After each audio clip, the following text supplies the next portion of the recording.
Welcome to the Rob Liefeld Show featuring Robservations. I bring 5 decades experience in the world of comic books and entertainment. I am not some bystander watching the industry go by. I am a full-blown participant, having contributed lasting, memorable works to the world of comic books that have informed the business and the art of this brilliant medium. If it's happening in streaming, in movies, in comic books, in games, we are talking about it, we're discussing it right here.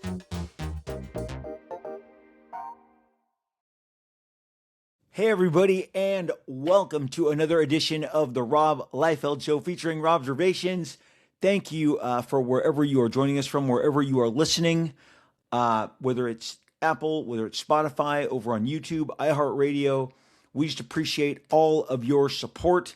We just have the greatest audience. I just want to thank you guys again, always, for the incredible ways that you guys show your support and spread the word about the show. Appreciate you guys so much. We have a great show for you today. I'm very anxious, very excited. I'm thrilled to be able to share with you a chat that I had with the one and only Mr. Jim Valentino.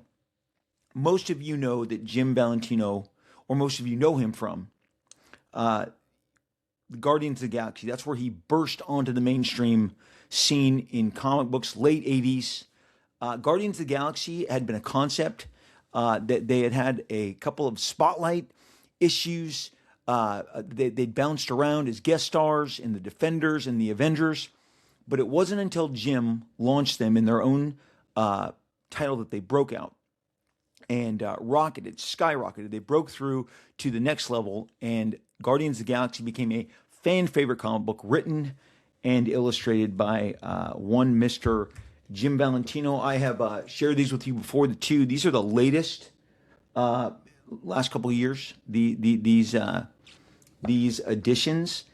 The funny thing is, while I was researching for the show, I was able to. I'm like, wow! I can't believe that I have like the very first I came across this. This is the very first edition, the collection of Guardians of the Galaxy. The ones that I just held up are the most recent ones. But Jim took the Guardians on an incredible adventure, and he's going to tell you about it today, because the way that he got the book, how that fell into his lap, how he manifested that entire opportunity is a great story, and he's going to share that with you today. From there, of course, you guys all know, based on his incredible popularity on Guardians of the Galaxy, which was a big book for Marvel at the time, he jumped in with the rest of us lunatics to help form Image Comics, where you got...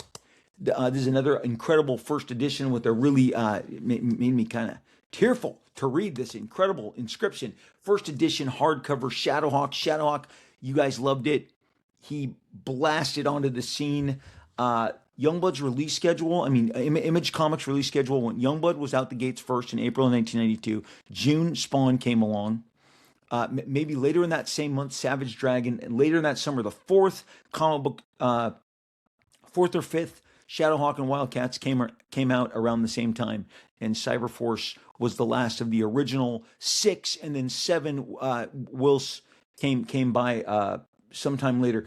Many of you don't know exactly the extent to which Shadowhawk was received. Huge, massive sales. Jim's going to share those with you today.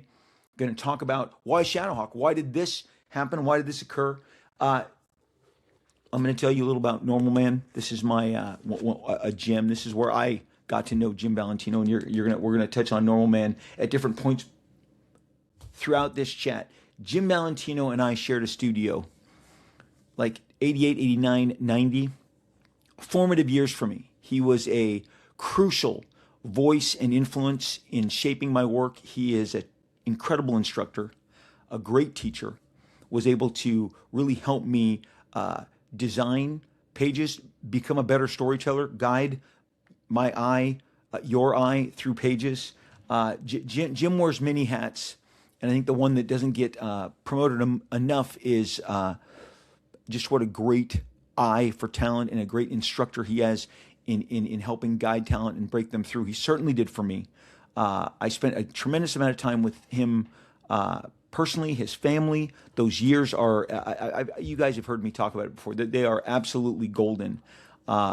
He is a great friend, and I'm so excited to share this conversation. The most important thing you need to know about Jim before we start this is he has a very unique perspective and has worn many hats at Image Comics. He is not only a founder, he is a partner, and he has been the publisher, wore the publisher hat for Image Comics in a what I believe is a crucial time during Image Comics existence, especially rounding out the end of that first decade. It was rocky in comics. It was rocky for Image as a publisher, and he really helped guide the label, shepherd the label through a very difficult period of which saw the emergence of Invincible and Walking Dead, both on Jim Valentino's watch. We would never have gotten the Robert Kirkman that we got today, but for Jim at that helm. Powers is another one. He's going to tell you all about this. I can't wait to share this with you. Sit back.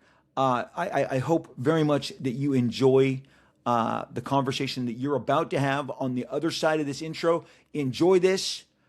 Thank you, Jim, for taking time, and thank you all for listening. Here we go, everybody. My conversation with Jim Valentino.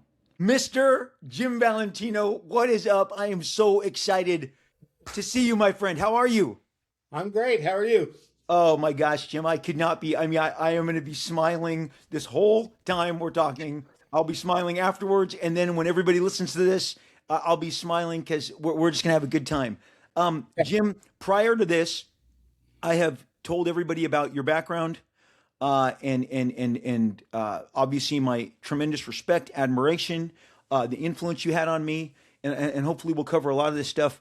For many of the people who are tuning in, they are not going to have any idea that you had a background as a cartoonist. I would say in the more, what would you call your normal man era of what do you call that? There it is, baby. Run out. Parody. I didn't. Yeah. You were like a humorous, I was a a humorist. cartoonist. I knew of you with Normal Man #1. I picked up Normal Man #1 from the stands. You were the one. No, dude, that book did really well. Come on, how many issues did it run? Huh? How many issues did it run? 12 issues plus an annual. And then we did a couple of things afterward. There was a 20th anniversary thing. There was a short story in an epic. I can't remember the name of it, but it was Fabian edited it. A compendium? No, it was a book with several different creators in it. So I Okay. was in it. Kyle Baker was in it. A few Oh, other I people. see.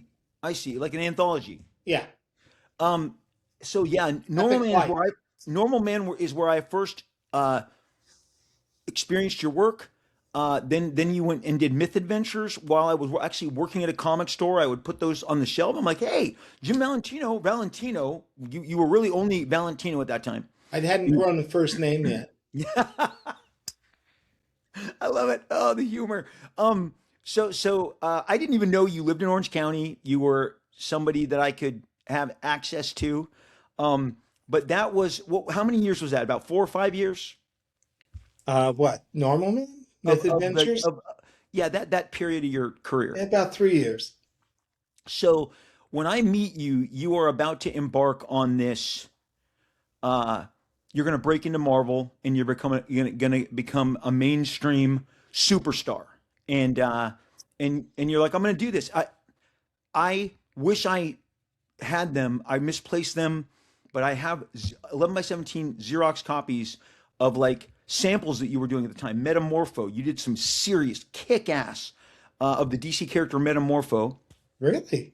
And I'm Remember like, that? so now I'm going to dig them up. Now I'm more empowered. Get into that garage, find those. But you would be doing samples. You would send them to DC. You would send them to Marvel. We were sharing some of my best memories are in Garden Grove with you. That was some of my most formative years. But that's the period that you break into Marvel. Yeah. Most people are gonna get their start with you in the business with your brilliant, just freaking seminal run on Guardians of the Galaxy. I would like to ask you what was this the first book that you tried out for that you submitted? Tell us the story. Well,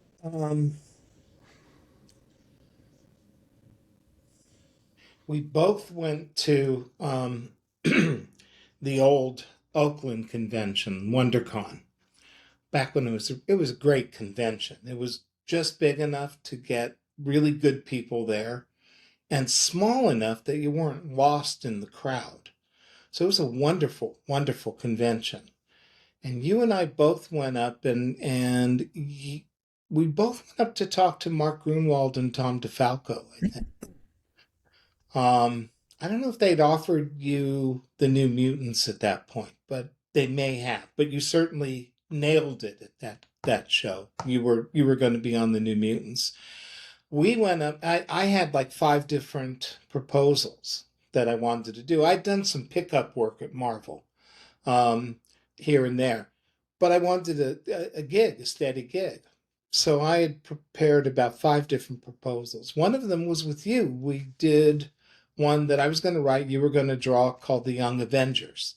And this was years before they did that book, like a decade before or so. And, the basic idea was Marvel's version of the Teen Titans, that was it. That was the idea. And the last one I did was the last proposal was for the Guardians of the Galaxy. And I remember I was thumbing through the Marvel handbook, right? Because it had all of the various characters at that time.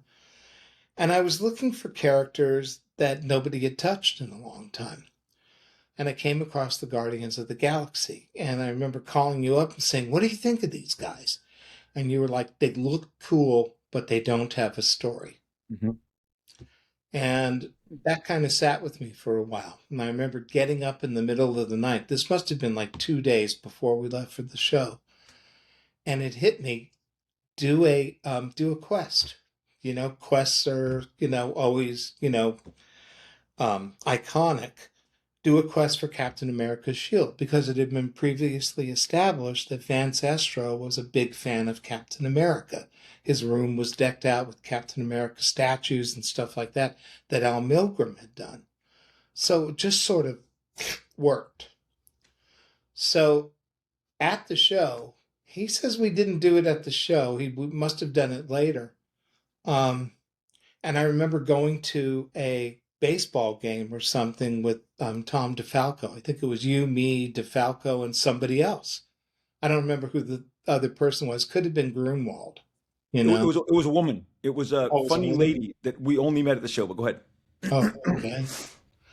I had nothing to do with her. I didn't know. She's a funny, a lady friend of Tom DeFalco's. Okay. So I remember in the car, Tom turned back and he goes, I never connected that Jim Valentino was Normal Man Valentino. And I went, well, how many people have that last name, dude? It's like, eh. So anyways, what I pitched the idea of the quest for Captain America's shield. He had been this is just bizarre.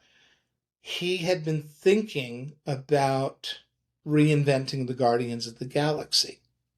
And he said his idea was that there would be another 500 years or so in the future, or 1,000 years in the future, or something like that. And he said he liked my idea better. He was also, and we didn't know this, about to introduce the new warriors in Thor. So 2 concepts that we had brought to that convention, he was already thinking about these 2 concepts. So there must have been something, there's that synchronicity thing where something's in the air. So there you go.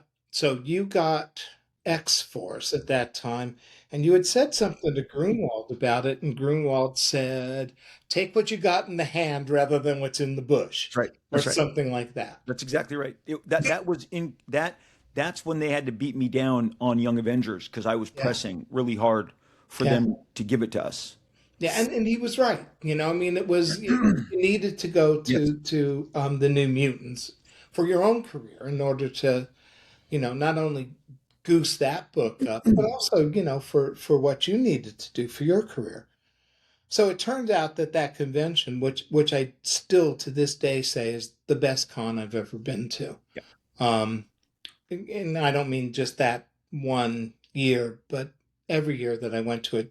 Thanks to Brian. Oh God, I can't remember his last name. But he put it on. Great guy, and what a fabulous show. It's so funny that you bring up that because like that's the only time I've been to an Oakland A's baseball game, but I distinctly remember us, Tom. That was really cool. The editor in chief of Marvel Comics is like, hey, these two guys aren't on the East Coast. Let's get some time together. And when he asked us to go, that's a great example of like some after hours extra curricular whatever activity that benefited both of us. I think I didn't really know Tom as well as I did post that show, and because of that, bought me off. He's like, you got to get a dog, you got to get one of these dogs. I mean, that was fun. That was, and really we watched the game, but again, you had your time with him, you did your creative session, and it's just funny that you bring that up because that really crystallizes. And I do remember the Guardians, that being a crucial period for the Guardians. And Jim, I'm going to tell you something.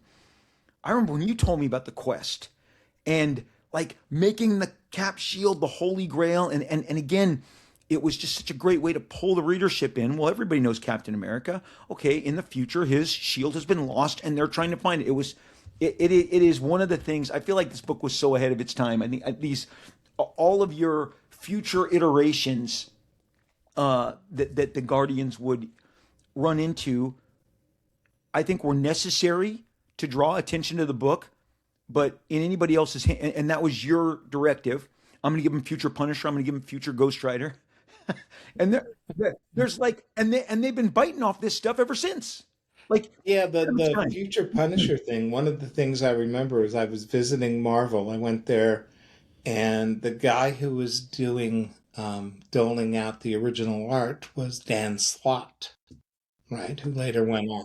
Yeah, and he told me, he said, "I really hate the idea that you've introduced the Punisher into the future.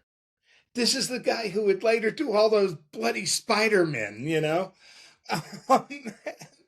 I was like, Oh well, my gosh. I was like, did you read it? And he goes, no. And I said, well, dude, I said, there's a really good reason why this gang is Yeah. called the Punishers. And it ties right into everything we've known about the Guardians before. Read it first. And then if you don't like it, tell me it sucked. I'm okay with that. But saying that it sucked first, that's not cool. And again, Spider-Verse, which I think is great, by the way. So Me too. Dan or one of your friends, if you're watching this, I think the Spider-Verse was very cool. I just that's so funny. I had not heard that story. That's great to hear. But I'm sitting here, I'm flipping through these, and a couple years back, I did a two-part episode Yeah. about this on the show, and people flipped out about it because it's special to people. It's your Guardians of the Galaxy was a big hit for Marvel, and what Yeah. people who need to understand is my interaction with the Guardians of the Galaxy in 1975. I don't know if they're in Marvel Features, Marvel Spotlight. It was one of Marvel those presents. Marvel Presents. I always thought they looked cool, just like I said to you on that phone call. Yeah. But then they were integrated really heavily into one of the greatest Avengers sagas of our Or lifetime. that. We love the Korvac stuff, and then really they, other than bouncing around the Defenders, they had been abandoned, and they were by no means any sort of reliable sales tool for Marvel. And you made this book, and what I want to tell people is Jim and I shared a studio. I'm going to say a better part of 2 years, and during that time, so much of our careers, like you said, advanced. I got the New Mutants while I was under that roof, Right. and you got Guardians, and you did all the what ifs, and you were, we were jamming, but you were very strategic. Like I said, you're like, I've got the Guardians of the Galaxy. They've never taken off before, but you created this first the Quest storyline. Then later on, I mean, you introduce uh, the offspring of Wolverine, which had not happened yet. Which again is a Several vein generations removed. that after Rancor, they've been tapping that vein like nonstop. Yeah, I I mean, know. like so much. When I say ahead of its time, and you because you felt the pressure, like I felt the pressure, like everybody felt the pressure to achieve a certain sales level, and your blueprint for this book was uh, amazing. I mean, this look, you got a male Phoenix right here. The Again, notion was, the idea was, and was the Marvel universe in the 31st century, yeah, 1,000 years from now. And before I actually started on the book, Mark Grunwald had me write down everyone who would still be alive in 1,000 years from now. mm, Everyone who would be alive, mhm. and everyone who wouldn't. So I made this exhaustive list. I'm pretty sure I probably ran it past you to see how it was jiving. And I thought he was busting my chops. But actually, it was a very smart move. It was the right thing to do. He was right. Grunwald, I hope people haven't forgotten him. He was really great. No, and I have said repeatedly again that bird in the hand, uh, and he even told me you don't want to hear this right now, and what everyone needs to understand is my gigantic, all the energy I had for Young Avengers was because of what we had generated in about a week's time. You Yeah. typed it all up. You had so many of your characters for that made it into Guardians. Hmm. Some of my characters made it into New Mutants, and then later Youngblood. But it Yeah. was really that I was just so excited to jam with you because the what if we had done was so damn fun. And if I look, you are, and it's on every page in here. You just know how to rock a comic book page, layouts, drawing, page design. This is a master class in moving your eye, keeping the pace of the page. When I met, guys like Robert Kirkman in his youth, 20 plus years ago, he'd be like, "Oh yeah, I love that Guardian stuff." I mean, like it was appealing to the same people who were picking up the X-Men books, the Spider-Man books.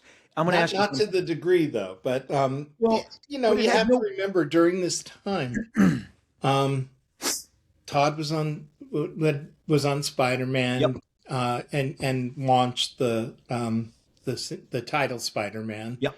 You were on New Mutants, then X-Force. Jim had just done the new X-Men with Claremont. So you guys were all selling 1 million copies. Right. Comparatively speaking, the Guardians was selling about 200,000 copies, which today pretty much anyone would give their eye teeth Oh for. yeah. Oh yeah. But it was on a positive sales slope. I mean, it was a lot less than what you guys were doing, but it was a positive sales slope. I, I just go. I mean, it kept chugging. Some of the books that launched at the same time didn't get to that same. They didn't get a 25th anniversary. They didn't get a 28th issue, a 30th issue. And like I said, if I can ask you, because you just touched on it, what are your other thoughts of comic books in 1989, 1990 pre-Image? Like, how did you see the industry? How did you see that the field at the time? It's hard to say because I was in the middle of it. We were both in the middle. I mean, there was a maelstrom going on around us, you know. Um, it seemed to me like there were a whole bunch of new people, you, me, Todd, Jim, Image, all these guys that were coming up, and all of the guys who were just before us were really pissed about us. They were just pissed. You know, and I think the worst was Byrne. And one of the Yeah, best had to have been Len Wein, who was very encouraging, at least to me and to yeah. you. I know. Great guy. I hope he's never forgotten. But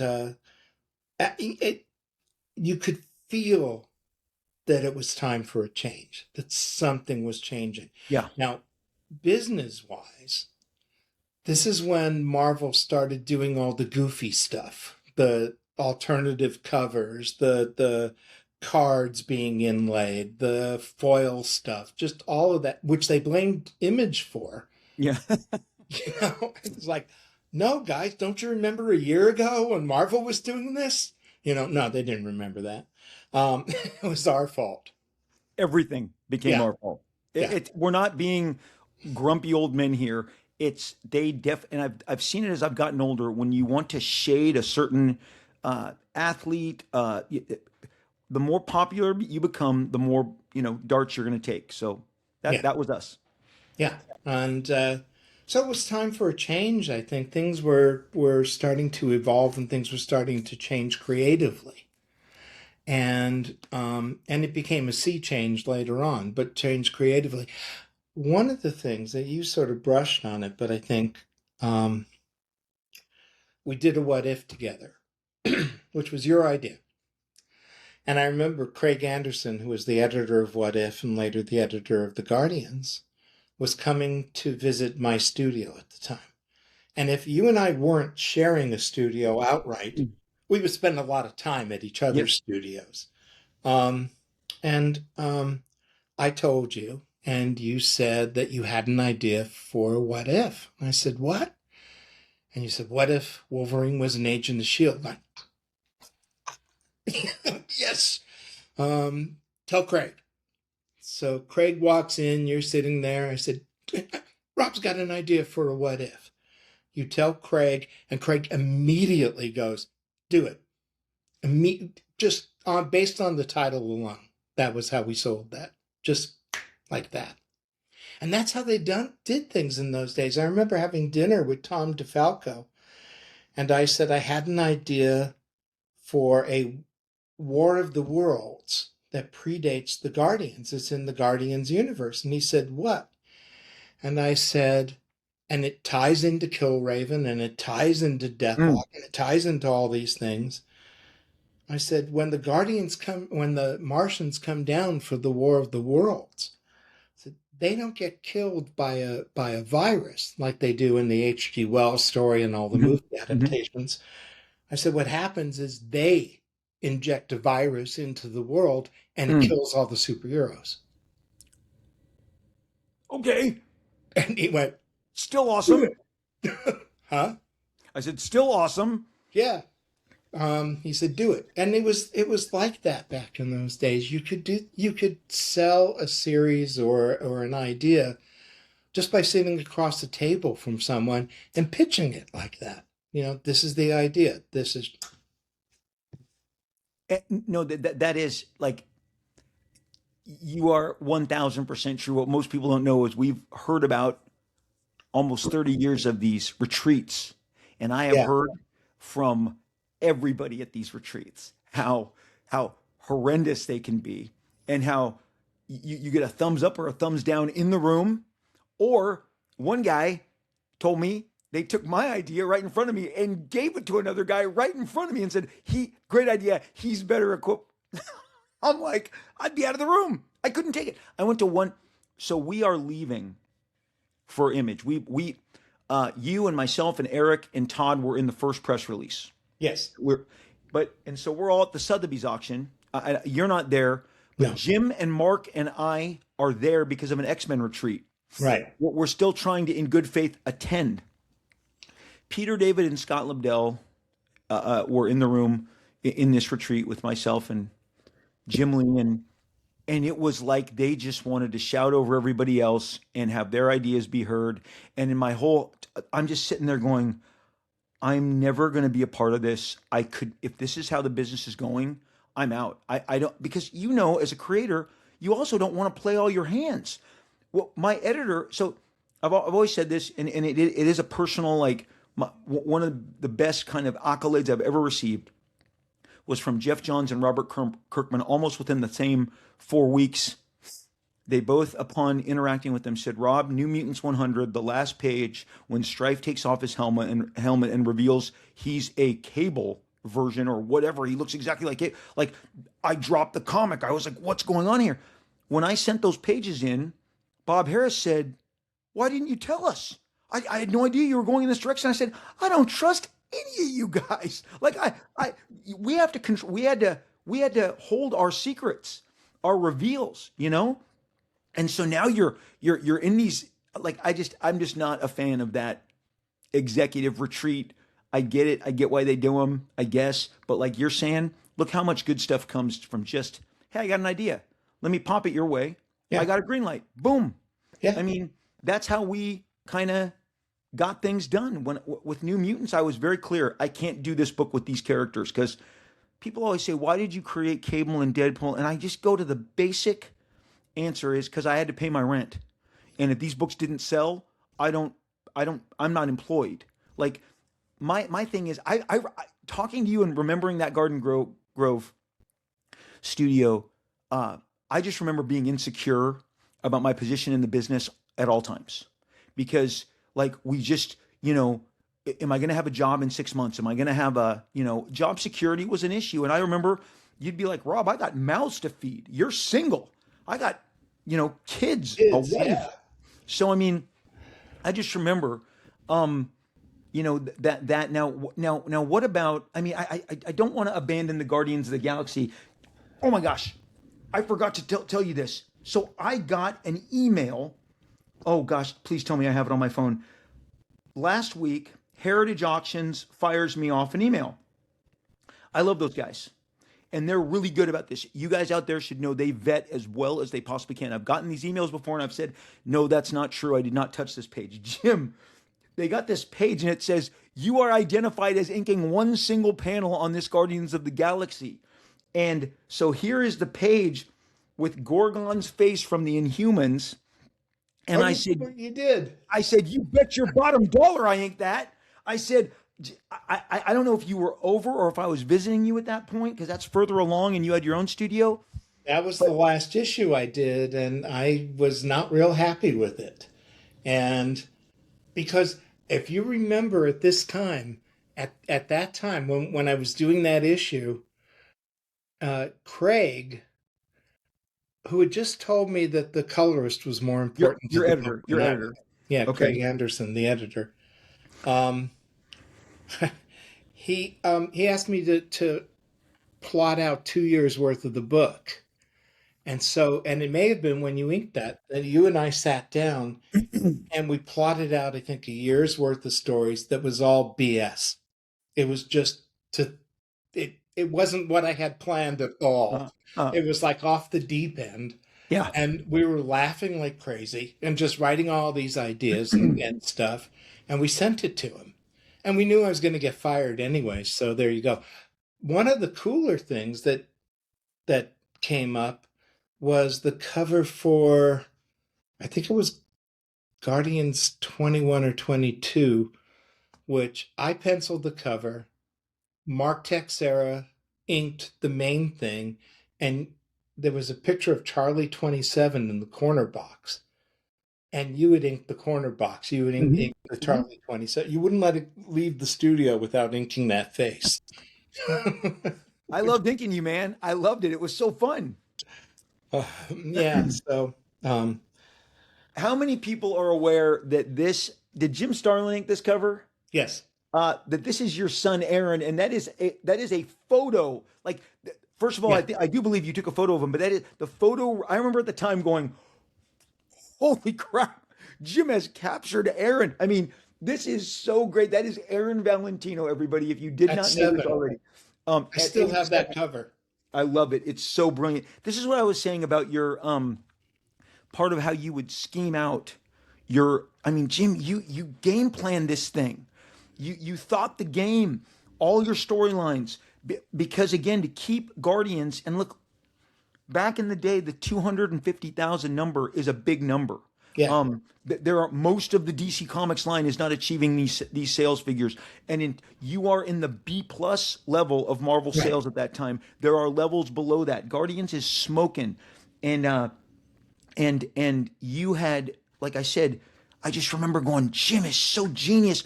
He's taking these characters, he's putting them in these, meeting these familiar Marvel, not even characters, just the idea of them, like mutants, okay, and then Rancor and stuff like that. And but you also said, Rob, I'm gonna have a different inker ink every one of my covers. And I remember going, damn, that Yeah, is brilliant. that happened because before I started on the book, I did the first 4 covers, right? And we didn't have an inker for the book. So we were like, let's just get a bunch of different inkers for the covers. What the hell? And then we just kept doing that, throughout. You inked number 9, which I Yep, still have, I which, love by it. the way, Marat touched up a couple of years ago. Oh Did my a gosh, wonderful job. I love it. Thank you, Murat. Okay, so for the purposes of this, I don't even believe I'd be an answer, but I want everyone. I want to not be a part of this, but I do want to ask you: of all the people who inked your covers, and you had so many: Todd McFarlane, George Perez, Scott Williams, Jim Lee, Mark Teixeira, Jim Starlin. I mean, I'm just. Do you have some favorites? The one that George did, because George hadn't worked for Marvel in years and years. He hadn't Mm, worked for Marvel in a very, very long time. And so, because a lot of these people, I just called up and asked them if they would. yeah. Um, and George was like, sure, yeah, of course. No, he. and um, and so I told Craig, I said, okay, issue number 7, I've got an inker lined up. I need your approval. Is it okay? And he goes, who? And I go, George Perez. And he goes, you have to ask. I love it. I love it. Oh my um, gosh. so Here a it is, lot of people. them, Here it is. Here it is, people. Here it is. This is Jim Valentino, inked by George George Perez. Perez. So again, I've got these trade paperbacks, which I highly recommend if you don't already have them, get them into your collection. This is just this is what comic books should be: big, bold, fun, consequential, imaginative, great art. This stuff just moves. Um, One of my favorites was Steve Lytle. He did the cover for oh, number 9. so Um, beautiful. he told me, I met him several years ago, just before he passed, and he told me, because I always had that gray streak in the front of my hair. Mhm. He said that they thought that I did that on, at a beauty shop or something. Like, no. Hysterical. Okay, issue 8. Is that it? This is Issue 8. beautiful. Yeah. Yeah. Oh He yeah, I did a remember great seeing. job. Oh yeah, no. Look, man, don't sell yourself short. All of these covers are spectacular. I had the good pleasure of seeing most of them in the pencil stage, and I was always so curious, because you were having such a good time. And again, I was like, this is Jim's gig. I can't crib it, but man, I was like, this is the best idea, and it was just another way that you were creating value. And I think anybody listening today, this is the kind of stuff. Look, my inker bailed on me about 5 years ago on the end of Snake Eyes Dead Game, 5th issue. I was in a panic, and literally I thought of what you did with your covers, and I called up. I started with Wills. I asked Philip Tan, Ed Piskor and his buddies, Jim Rugg and Tom Scioli. They were all in a studio, and eventually all of them said yes. My big ask was Neil Adams, and this is literally 6 months before Neil passes. I can't even believe before he got sick, he says to me, Rob, I'll do it, but it has to be a double pager. I want a double pager. And I'm like, that's not going to be a problem, Neil. But that entire my last issue of Snake, every page is inked by somebody different. And I was inspired by what you had done with these covers because I just thought it was always so brilliant that it became an extra sales tool for the book. So Guardians of the Galaxy is happening. We are discussing, you and I, because we always have we had some scheme. So we figure we should try something in the independent world because I had dabbled, and you came from there. Yeah. And so, how do you remember Image Comics? You've got the dedicated book, which everybody should grab, your Image Comics timeline. Yeah, and I pretty much lay it out in there, although Larson says he doesn't remember it at all. But I've talked to Stevenson about it, and Stevenson says, yeah, that's how Dave Olbert remembers it. It's how Right. you remember it. It's how I remember it. Basically, it was this. I'm pulling it you, up. Go ahead, you talk. you had gotten the bug to Yeah. do alternative comics, and it's no big secret. You were pretty young then, about 22, something Yep. like Yep. that, Yes, sir. and you weren't married, no kids. You were a 22-year-old kid. Um, Now you have kids that age. Oh, Yeah. good God. Yes. I look at Luke all the time, or I look at Chase and I go, I was that old when X Force came out. What? Yeah. Those are two good-looking boys. Hey, Those thank those you, sir. guys. Right back. The entire Somebody family is somebody youthful. had complained. A fan had complained about the cover and said, "Well, they're not in order, in any kind of order. The covers." He'll hold it up again. Let me show you. Yeah, yeah. And I said, "Start at Youngblood." I don't want to mess up the screen. Yeah, I did it. I messed up the screen. Hang on. Here we go. Here we go. These things are so delicate. Here we go. Start at Youngblood on the top Uh-huh. and go down diagonally. Oh, And they're damn. all in the order of release. Yes, And yes. then you cut over to Cyber from Shadowhawk, you go to Yeah. Cyberforce, and Okay. then you go up. And Oh they're my all gosh. in order of release. Okay. You guys, this is why you watch my show. This is why you look what you just learned. Okay. If you don't have this, and as I said to Jim before we started the show, I have a physical copy of this, but I have so many comics now on my digital library that I can, just access at any time. No, that timeline book is fantastic. If you don't already have it, go to Kindle, get it right now, order it on eBay, wherever. You need to have this. Jim researched it. And here's the funny part that people are not aware of is that is not your first crack at this. In this brilliant anniversary book, your section after your Shadowhawk story is where you took your first, is where you first, basically the prototype of Yeah. that entire book is right here, this timeline. Yeah.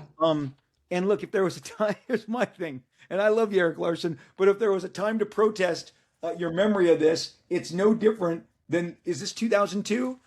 Yeah. Is this 2003? Well, I don't know when it was. I can't remember. So we go to lunch with Dave Olberg in San Diego at a Dinner. barbecue joint. We Okay, went to dinner. okay. So Okay. it was you, me, Sven Larson, Eric Larson, Dave Olbrich, Diane, my wife Diane, and Aaron.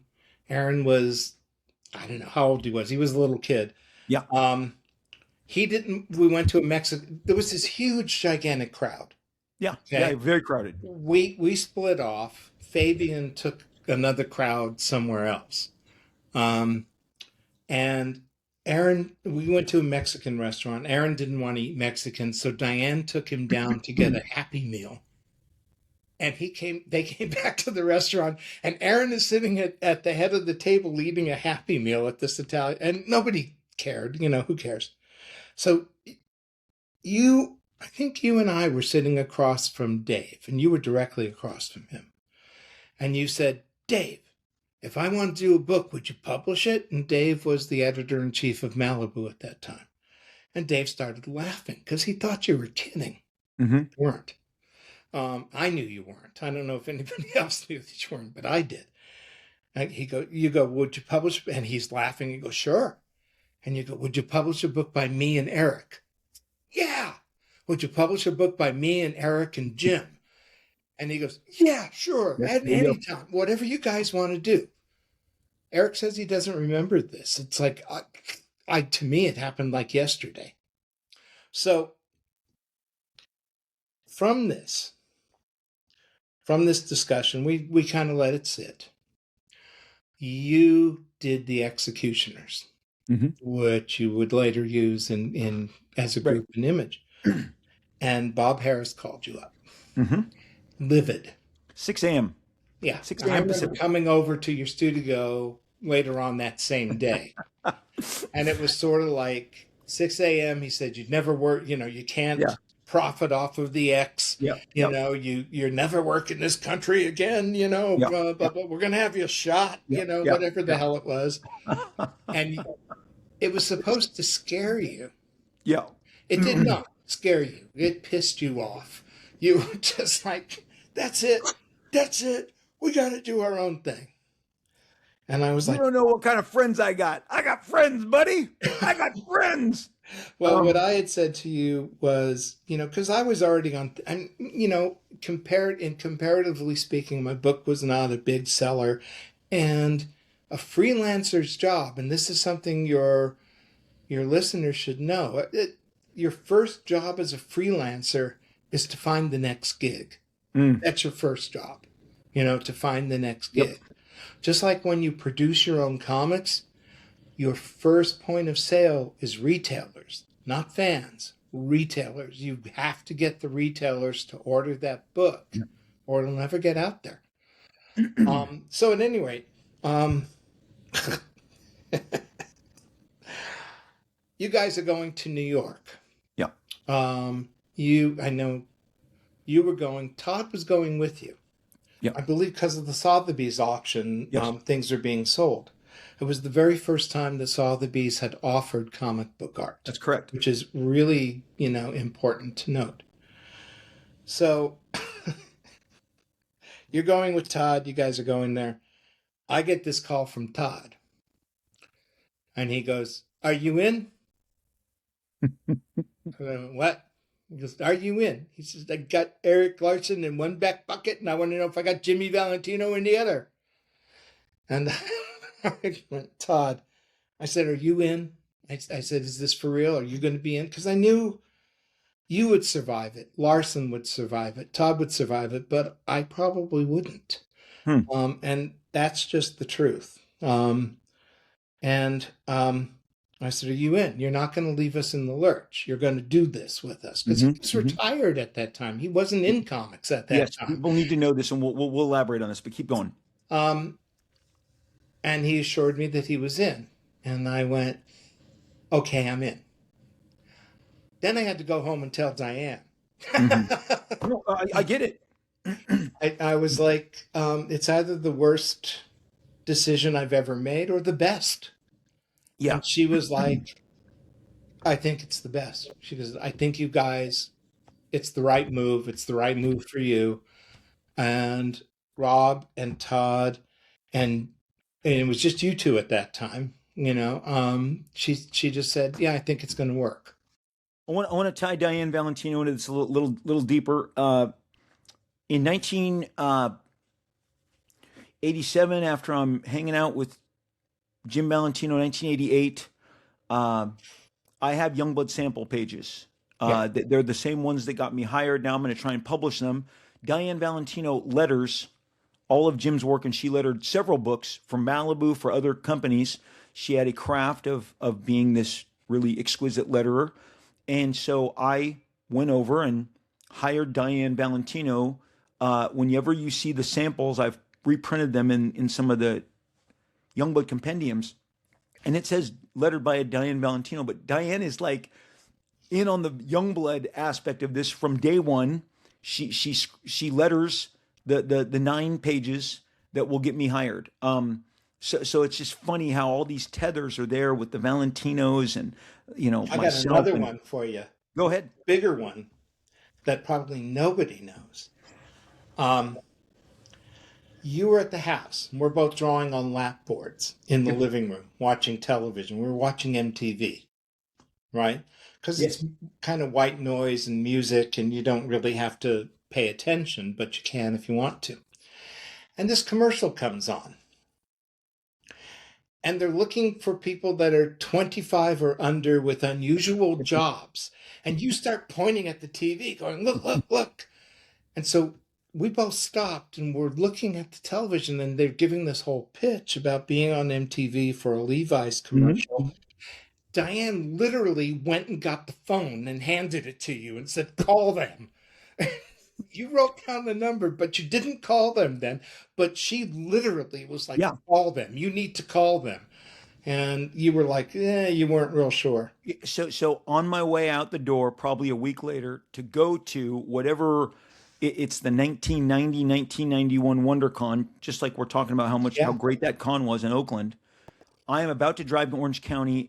Before I turn off MTV, the commercial comes on again. And Jim, I went and grabbed the number that Diane gave me, and I called and I left a message right then. And I said, "I'm Rob Liefeld. I draw comic books in my 501s. Da, da, da, da." And I'm like, "Well, it's been sent." I waited for the beep. and the rest was history. But I got one surprise here I'm going to share. But let me backtrack a little from the San Diego and the Eric Larson part, just so what makes it even more interesting is after the Dave Olbrich, after the Happy Meal, and as you say all this, I remember all of it. It's so great. And what people don't understand is why Dave Olbrich was, and God bless him. I love Dave. I say hi. He is always a gentleman, always comes by, says hi Great whenever guy. we're at the same show. Love him to death. And he says also, and not he says, I've talked to Scott Rosenberg, and Scott's like, oh no, I heard that entire conversation from Dave as well. I mean, it's vetted again and again. Because of course he went back to Malibu and said, this is his version of it. These three top Marvel guys, for some reason, want to do comics with us. Because again, Malibu is largely a black and white imprint.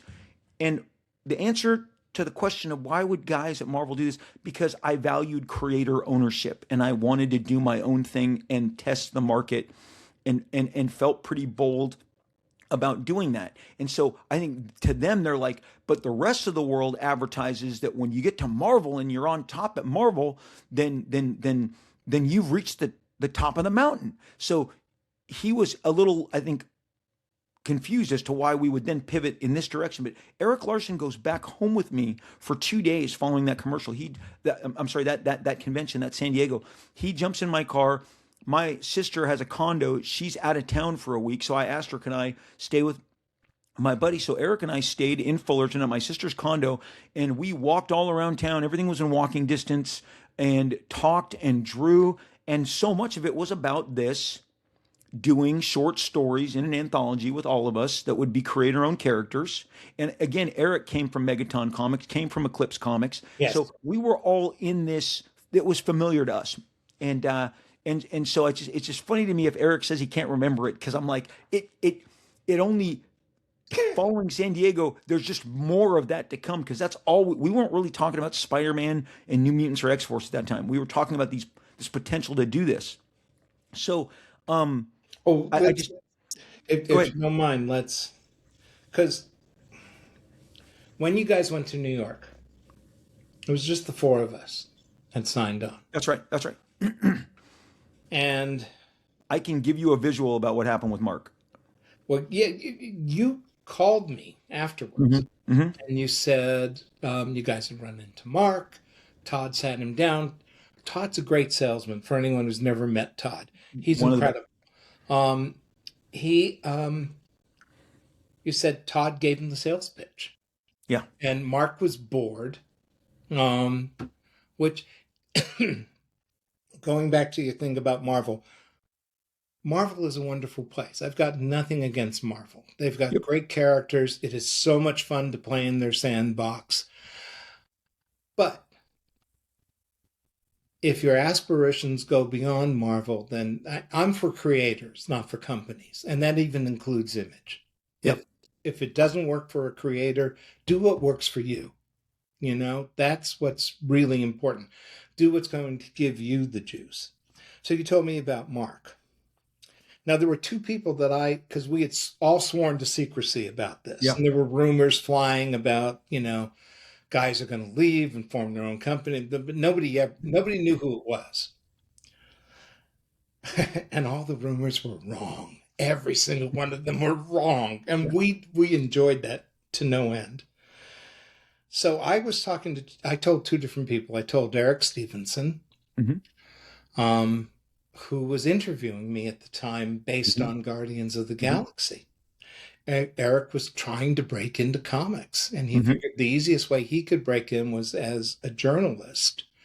Because he was in Southern California, he had access to several people that were coming up at the time that were important at the time.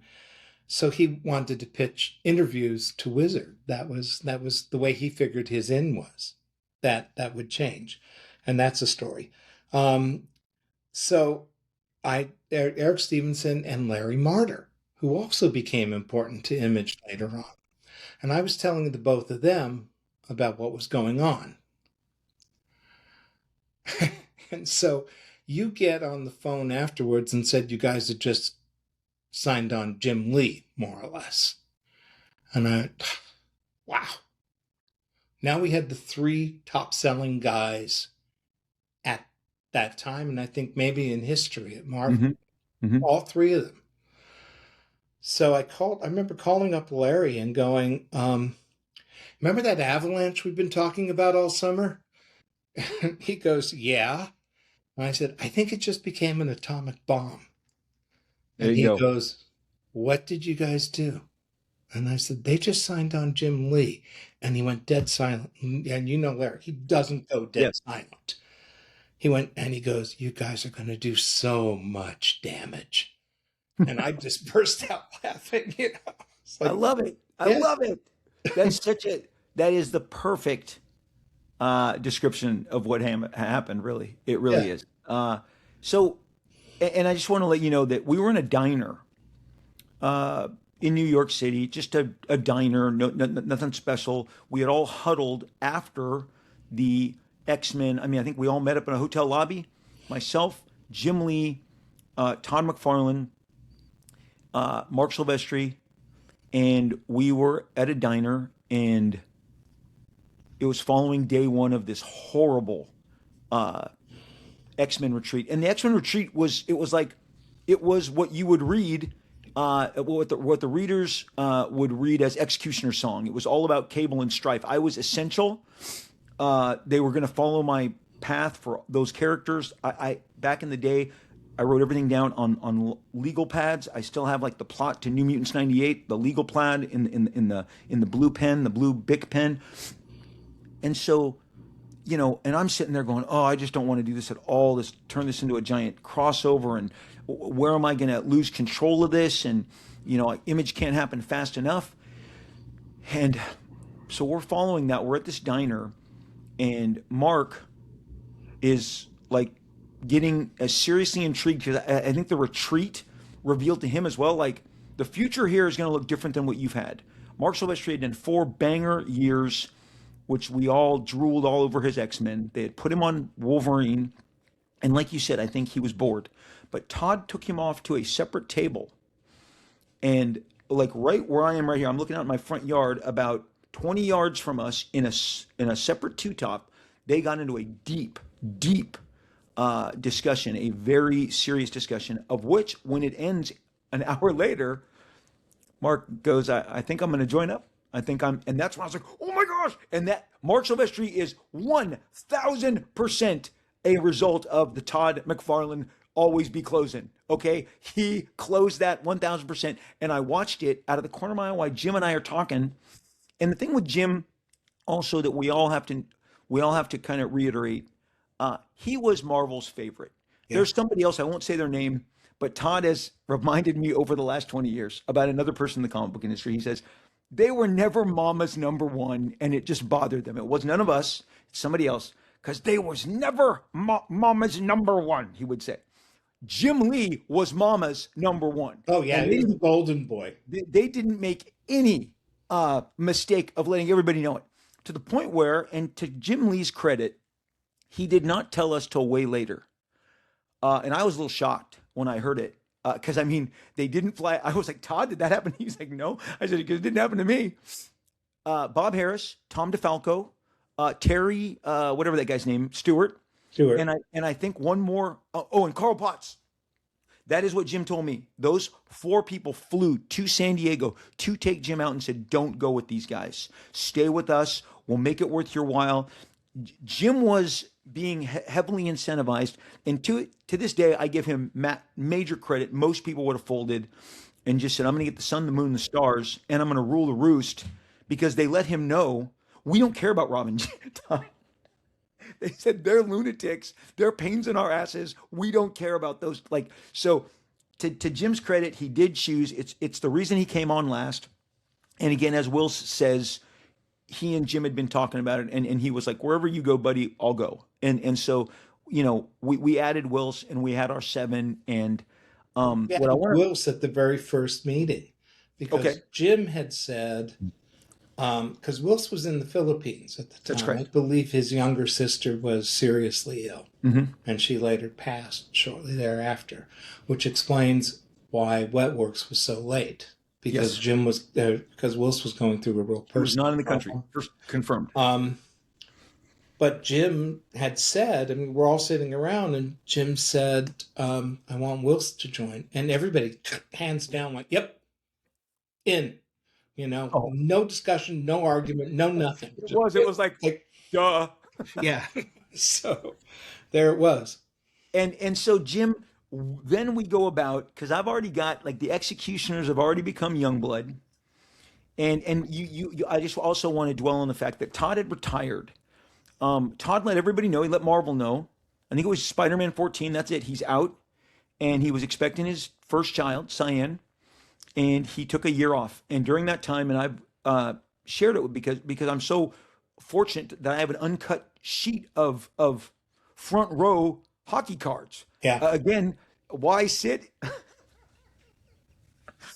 Why sit in the upper deck when you can sit in the front row? Whenever I'll probably, as I pass from this world to the next, that's what I'm going to hear in my head. Because every time I hear it, I crack up. But Todd had gone for the hockey license to do hockey cards, and he really wanted to get into sports, which should have been our first inclination that he would eventually, at one point, hold licenses to the NHL, the NFL, the MLB, and the NBA. I mean, that guy had a thing, and he did it. But when that fell through, that's when he said, Rob, I know what you're doing, and I got this character. I got Spawn. He showed me, his original Spawn, but he's like, I'm not sure that it wouldn't be the worst idea for me to go do Batman #1 right now. I think I'd rewrite the record books. And, I'm like, what? And then he tells Jim this, and Jim's like, well, I'd do Batman. And so now we're auditioning for DC Comics, which is the wrinkle that I did not see coming. But I'm so glad that Paul Levitz basically told all of us, like, we're not, because we wanted to at least be guaranteed some level of compensation because we knew how much we would mean to Marvel Comics. To wrap this up in short order, Paul Levitz did not see the same value. I'm not the biggest Paul Levitz fan. And it's moves like this. You're like, wait, you could have taken us off the board and you didn't do everything in your power. And Image Comics never happens. Also, by the way, if this happens, I'm not sure it survives this massive derailing. So Image Comics happens, and we like the dramatic. When you 5 minutes ago when you said what you said to Larry, it's not an avalanche. It's an atomic bomb. I mean, you could not have said it more. I mean, you called it. That's exactly what it was. Jim, as we get into the launch phase of Image, what I want everybody to know is, how did Shadowhawk come about? Were there other concepts you were playing with? I seem to remember you were juggling a few and you settled firmly on Shadowhawk and launched Shadowhawk and went about creating, again, I believe, an incredible initiative. So if you could give us some background as to how that came about now that Image is happening. There was this guy. His first name was Scott. I can't remember what his Scott Phillip Scott somebody. Can't remember his last name. And we were sharing a studio, and he had been calling you about doing, I think, the Shield for Archie Comics. They wanted to launch their superhero line.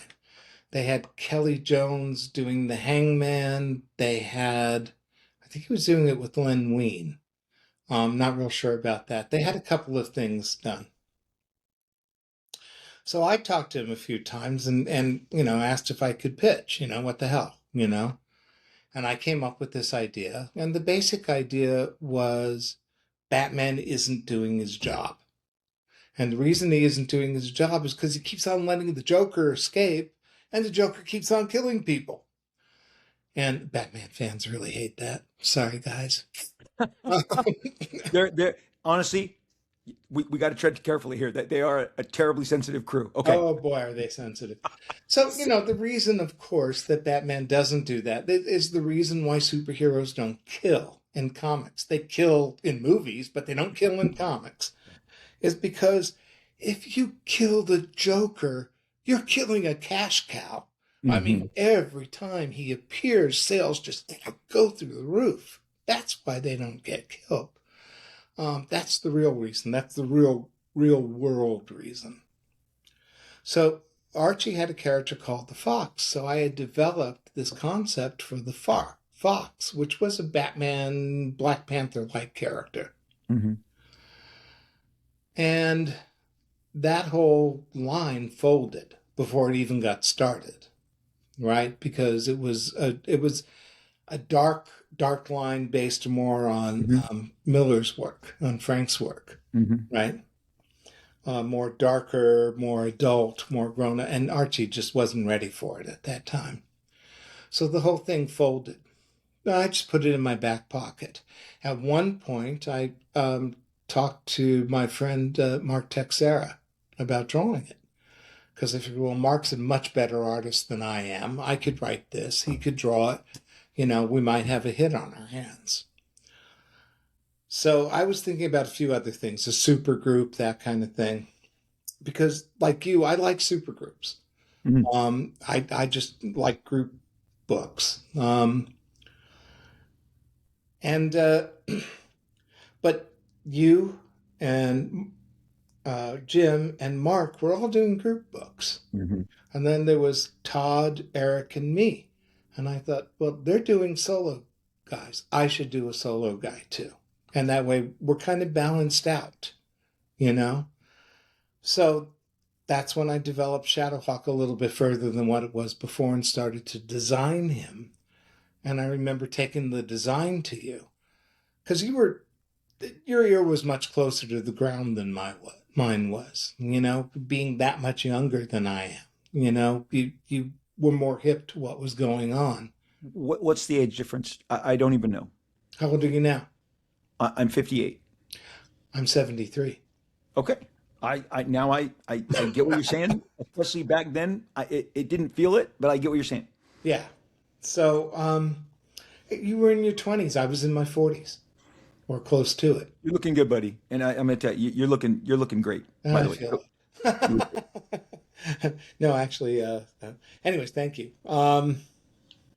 So, So yeah, you so brought the design. that's why Shadowhawk came about. And he debuted in Youngblood #2. And Jim, let's go to when you brought me the design, because again, you're sitting here telling everybody that you have an affinity for group books, and I want to remind everybody, yes, Jim made his bones. He made his bones in group books, and now for the first time, like honestly, I'm realizing Todd went solo character. Eric went solo character. We went team, team, team, team. Jim, Mark, and myself. You went, like you said, team, solo character. You shifted gears the most dramatically, I and never wanted to do the same thing twice.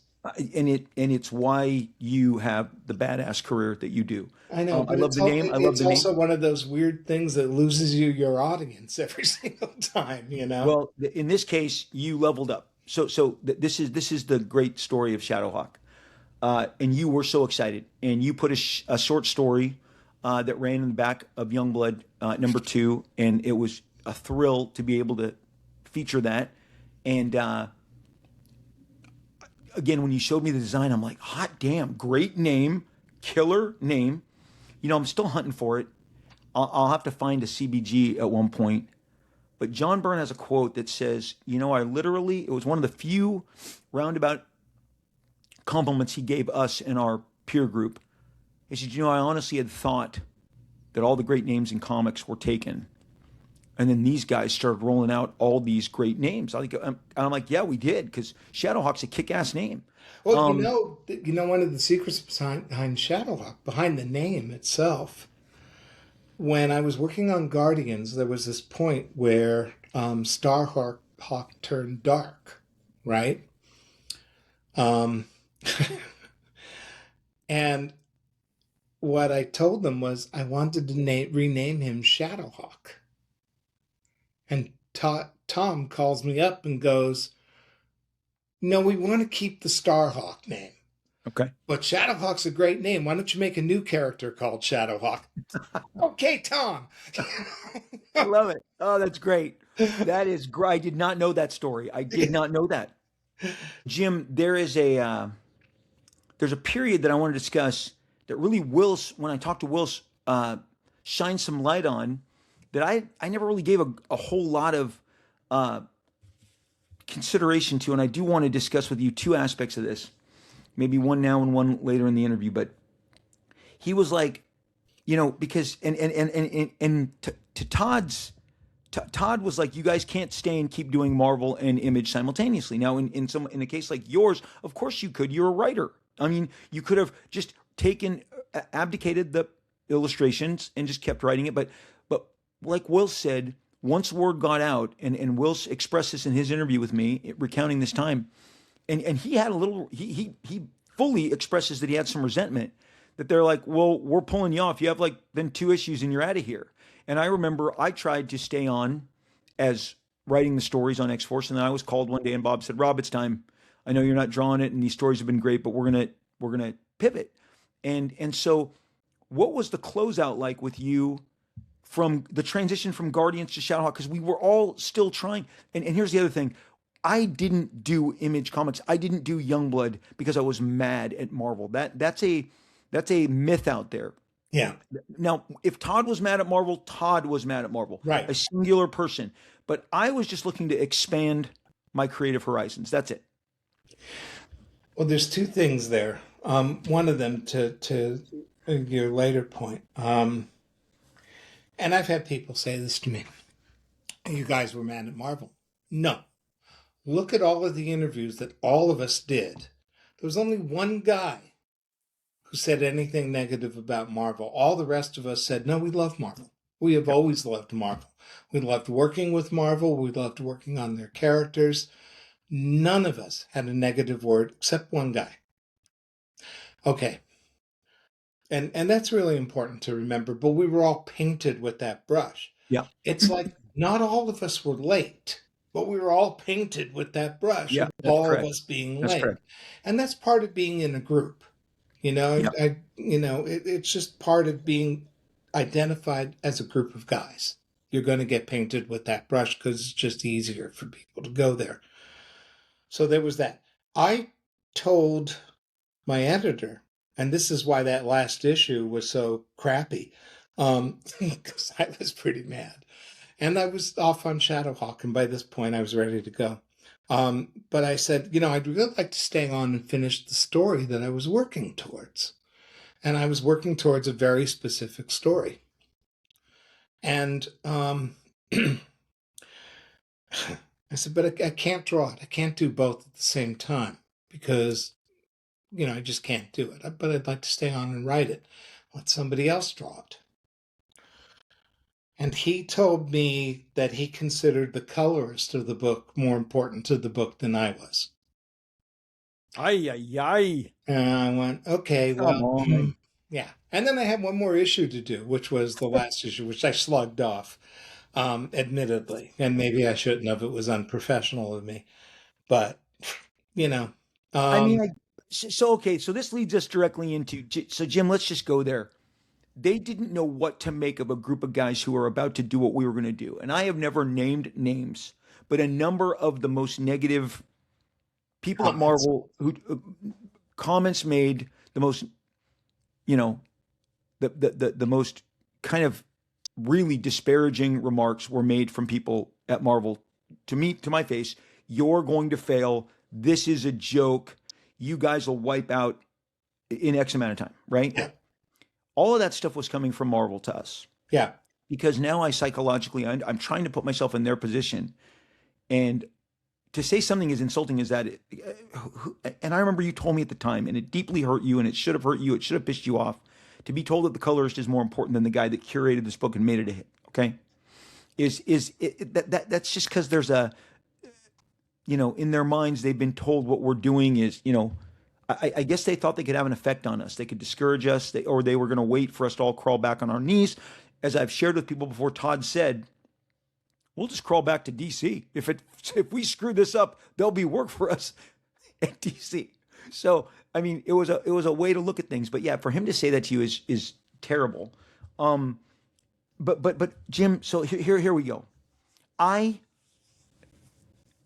have in the 2000s, especially in the early 2000s when I started having kids, and I took 3 years off. I really didn't make comics from 2000 to 2003. We just started a baby factory, and we started our family. And I was able to look back, and I've said before, I don't think I I didn't get to enjoy that time. I was having a good time, but I didn't take it in as much as I wanted to because of whatever the comic book wars, the competition, and not just between us, between everyone else who was counteracting us at all times, Valiant, DC, Marvel. Because Jim, do you look back? Has there? Did you expect Image to become what it became, especially back then?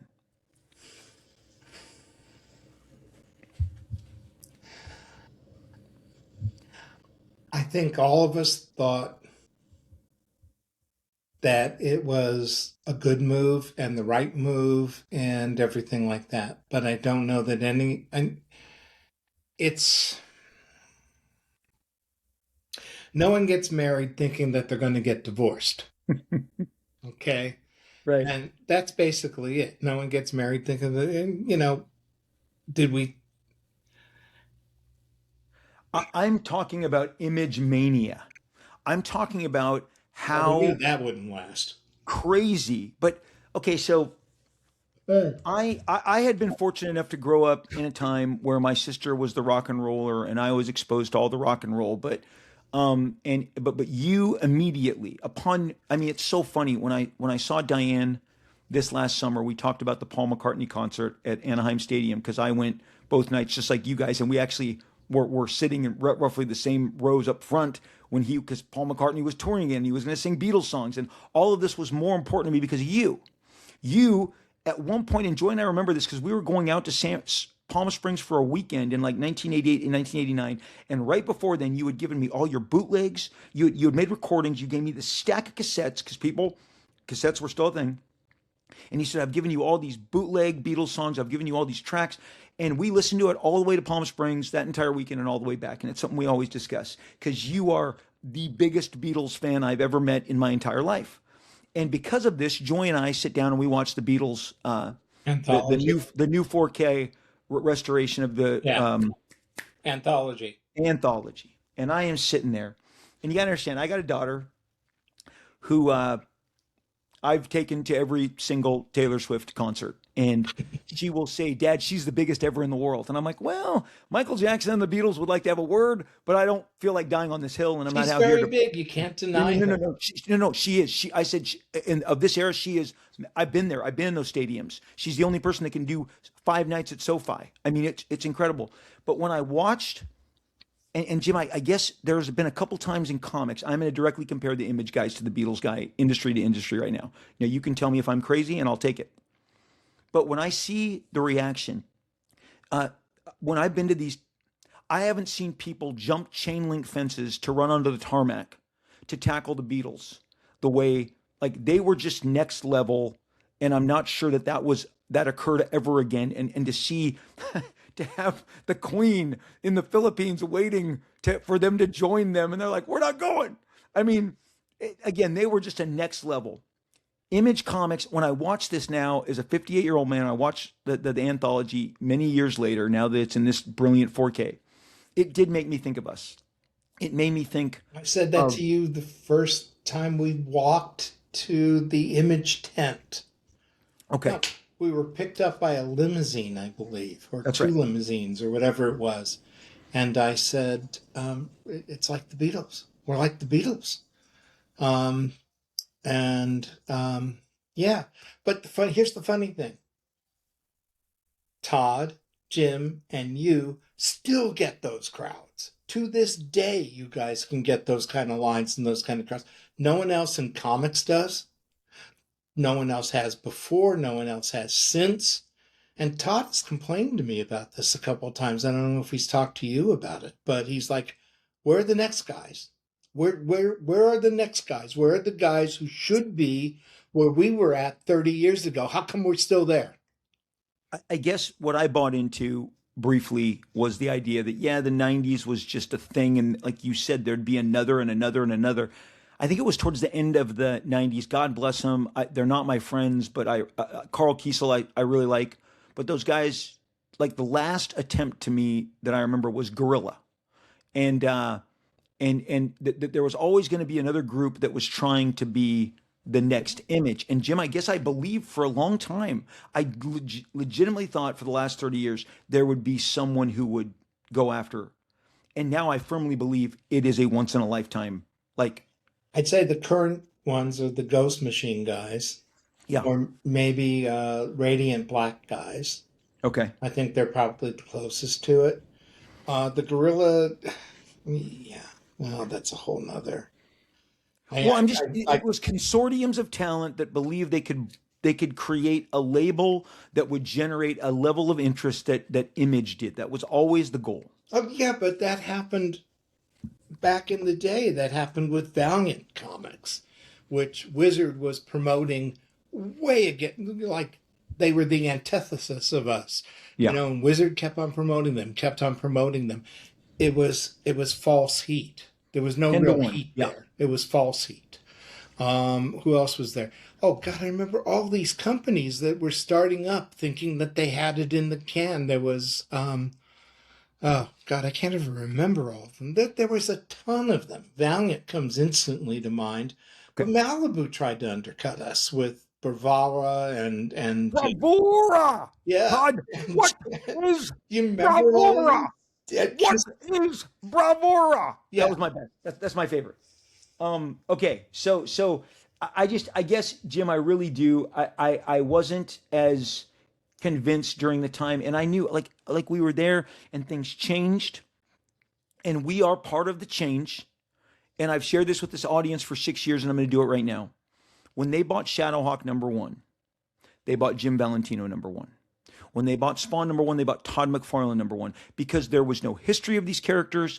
There was no, and they showed up in force. So with Shadowhawk, and so again, I'm just taken by, as I get older and I look back, I'm not sure. I guess what I'm saying is I don't think I appreciated as much as I should have in the time that it was happening. Even though I knew it was something special, I guess I always wondered, what were we just kind of an indication of what would later to come, only to find out that we really were unique. I guess that's how I'll leave it. Shadowhawk #1. You are scheming it. You're getting ready to put it out, and I don't think people understand. Shadowhawk, upon its launch, sold more than Savage Dragon, sold more than Cyberforce. You were like the fourth after the The big Spawn three. Youngblood. Yeah.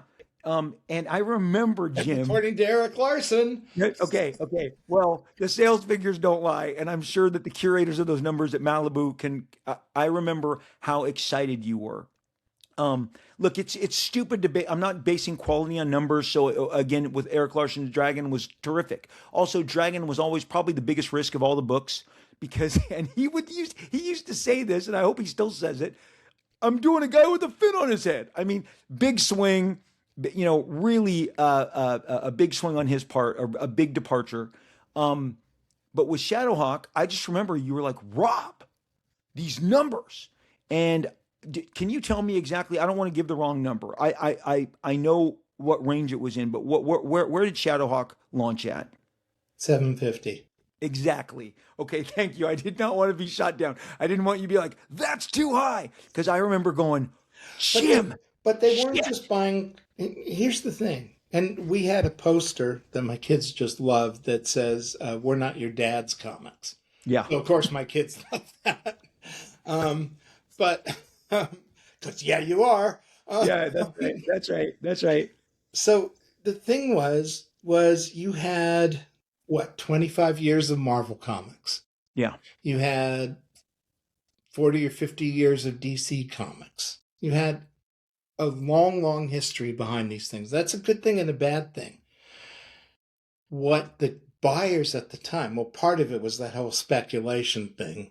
But what the kids saw at that time, the buyers saw, was they could get in on a company on the ground floor. This was Hmm. it. They were all #1s. It was all brand new.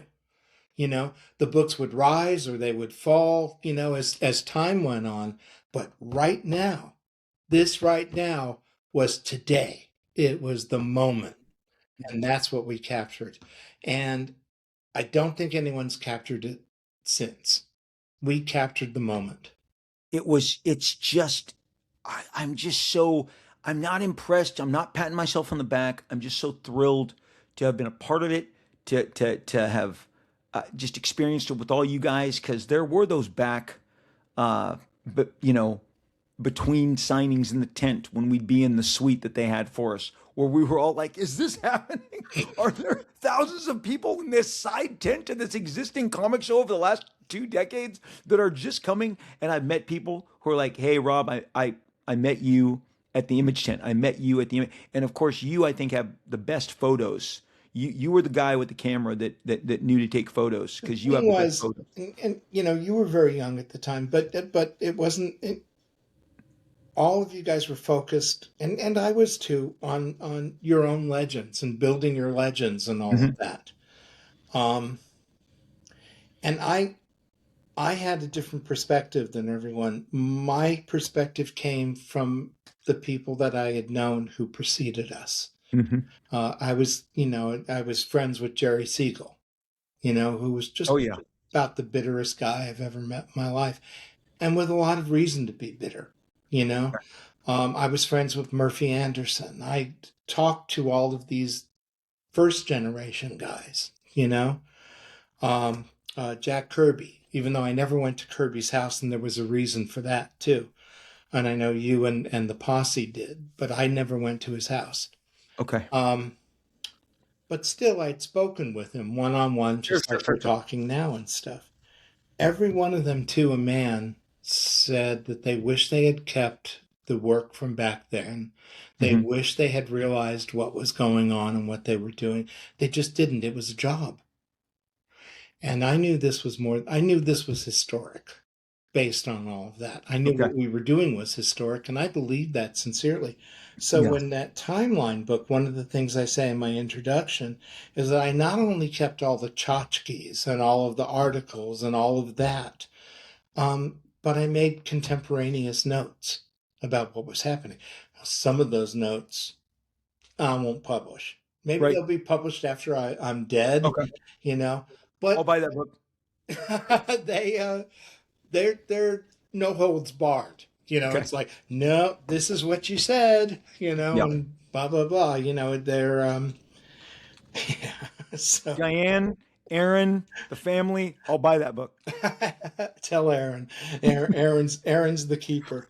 Um, So Shadowhawk though hits, and it hits big, and I think you are tickled pink because again I was aware, Jim. I was totally aware. Again, uh, probably skipped right by this. Just in the beginning of this, but you understand, and I've mentioned it, on different shows, but we would the times that we would take our lunch breaks, that we would walk down to the 7-Eleven and get afternoon snacks, Slurpees, whatever. Well, I'm getting a Slurpee. The times we went to the rooftop of the building and hung out and talked in between the work, and watching how diligent and disciplined you are definitely helped me hone my own discipline, and what you did for me in regards to page design and layouts and taking my page and going, no, you're doing this wrong. But then it was the after hours where, because the studio was much closer to your home. I would drive about 40 minutes a day because I wanted to be a part of that experience with you. But I got to go to your house. We watched the premiere of Star Trek: The Next Generation. I watched it on your couch with your yeah. family. We watched movies. We rented Howard the Duck, and decided we should probably watch this movie because neither of us had seen it in the theater. But I got to really spend so much time with your family, be in the hot tub with you and the boys, and just laughing on summer afternoons. And so I knew, again, when you make that call, when you said to Diane, I'm going to do this thing, and I'm going to go with these lunatics. That my version of Diane is my dad, who, God bless him, the only constant support that I got from my comic book habit was always my dad. Oh My yeah, mom he was thought I was great. just, why can't you be a doctor, a lawyer, something something respectable? But my dad he did come to me and say, Rob, I've seen the amount of money that you're making, son, and are you sure this is the right move? And God bless him, he that was the right thing. And I said, well, Dad, I've done the math, and I'm planning on only selling 100,000 copies an issue, but I'll be making all the $1 a book, so it'll be as much as I'm making from X Force right now, whatever. But that was my version, so I understand. But you had multiple mouths to feed, and so again, I just remember when Shadowhawk hit, you were freaking elated. I mean, because again, now you had your vehicle that you owned. Right. Um, Well, it and wasn't the first time, but it was the biggest hit that I'd yeah, ever had. yes, this brand new outside of normal man, 100%. Uh, and I mean, what was that like? What was producing those stories, the sequels, the I miniseries? was elated. I was really happy. I was very nervous at the same time because, these two things go hand in hand. What we did was we jumped off, like as Todd said, we all jumped off a cliff, literally jumped off a cliff, but I didn't have any place to land. As Eric told me once, we can all get work from Marvel and DC. You can't, which is true. I was Which the Eric? one who, Which Eric? Larson. Okay. Um, uh, when you and Todd had come under an awful lot of criticism, and I Yeah. admire how strong you guys were, and how you just fluffed it off. It's easy to fluff off when you got the numbers, but not so much when you don't. Um, and and it wound up hurting me. I don't draw or write anymore because of it. It literally just took the wind out of my sails. Essentially, I was the guy who didn't belong in Image, and That's not true. everybody said that from day one. I didn't belong. I didn't belong. I wasn't good enough. I wasn't popular enough. I wasn't this. I wasn't that. And I was like, bite me. I'm here. Yeah. It's like, So, look, nobody, look, Jim. Certainly, that was never something that anybody on my side of the ledger believed at all. And having you at the launch of Image Comics only enriched Image Comics. Like I said, what are these people thinking? Like Guardians of the Galaxy. I know now people, and I've dealt with it with my own kids. You haven't lived until because you're about to give your kid his 16th birthday party at the premiere of, not the premiere, but the opening night of Civil War at the IMAX, and you bought 12 tickets for him and all his basketball team, and you're like, wow, all the athletes love comic books. What a weird reality that is. And I mean, like it just wasn't so when we were kids. And and when he said, "Hey, Dad, you haven't lived in," hey, Dad, I just want you to understand, I'm not a Marvel comic book fan. I'm an MCU fan. Like I'm like, yeah, that's bullshit. I said you'd have a richer life if you were a Marvel comic book fan. It was funny.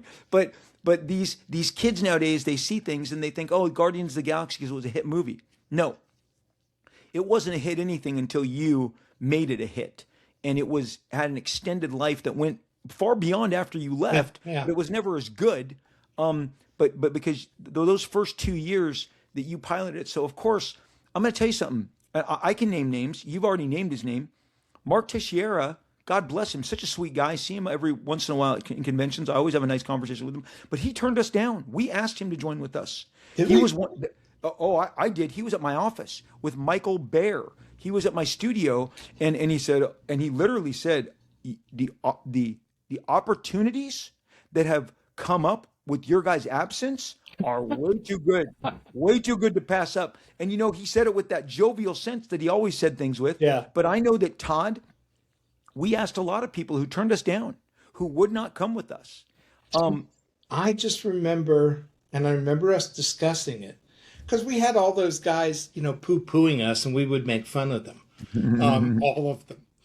Behind the scenes, folks, when all of those guys were throwing bricks at us, we were behind the scenes laughing at them. Yeah. And that's true. And I remember the two guys that we brought up where we all uniformly said we would love to have an Image was Frank Miller. Yeah. We all respected Frank. And John Byrne, who hated our guts and Yeah. probably still does. Yes. So, yeah. Those are the only two I remember, being that way. Not that a lot of people weren't asked. But you know what? I'm glad they weren't, because it would have just become a clusterfuck. Yeah. I remember having a meeting at midnight. I actually wrote a little short story about it at San Diego, and it was in somebody's suite. And there was a party going on, and we were going to have a meeting in the bedroom at midnight. And there was a guy on the sofa grousing, um, because he said, "You guys said we could come along and join you guys, and yet you're having a meeting behind closed doors and we're not invited." And I went, well, we're publishing your book, right? Yeah. And you own it, right? Yeah. And you're getting all the money from it, right? Yeah. Well, it's our company. And that's the other great thing about Image Comics. I to this day, even when I wasn't around, even when I wasn't there, I would tell people, Image Comics, there's no better deal. You're not going to get a better deal than Image. You get to keep what you bring with you, and all of I mean, you're never going to find a better deal in regards to them giving you this opportunity, and they're not going to ask you for anything in return in regards to your ancillary rights, which are obviously extremely valuable. Ask, like you said, Jerry Siegel, if he didn't, all of these guys, Jack Kirby. Yeah. And I don't want to leave without talking about some of the people who have had there are people who have hopscotch from Image, and their book has traveled with them and gone to other places. And that is the brilliance of Image Comics. They were not tied down. It was Yeah. a great, it's, I cannot believe that the deal is still the same. It survived any temptations to alter it. But I do want to, you were mentioning about what we did at Image, and I wanted to, I think the phrase that we were all told at the time when Image popped when it did. I remember a number of retailers said, "You broke the Marvel zombie. You like no one ever followed anybody from Marvel to the same significance to those levels." And when this became true to me is and I've talked about it before, and he knows this for a fact, and we laugh about it.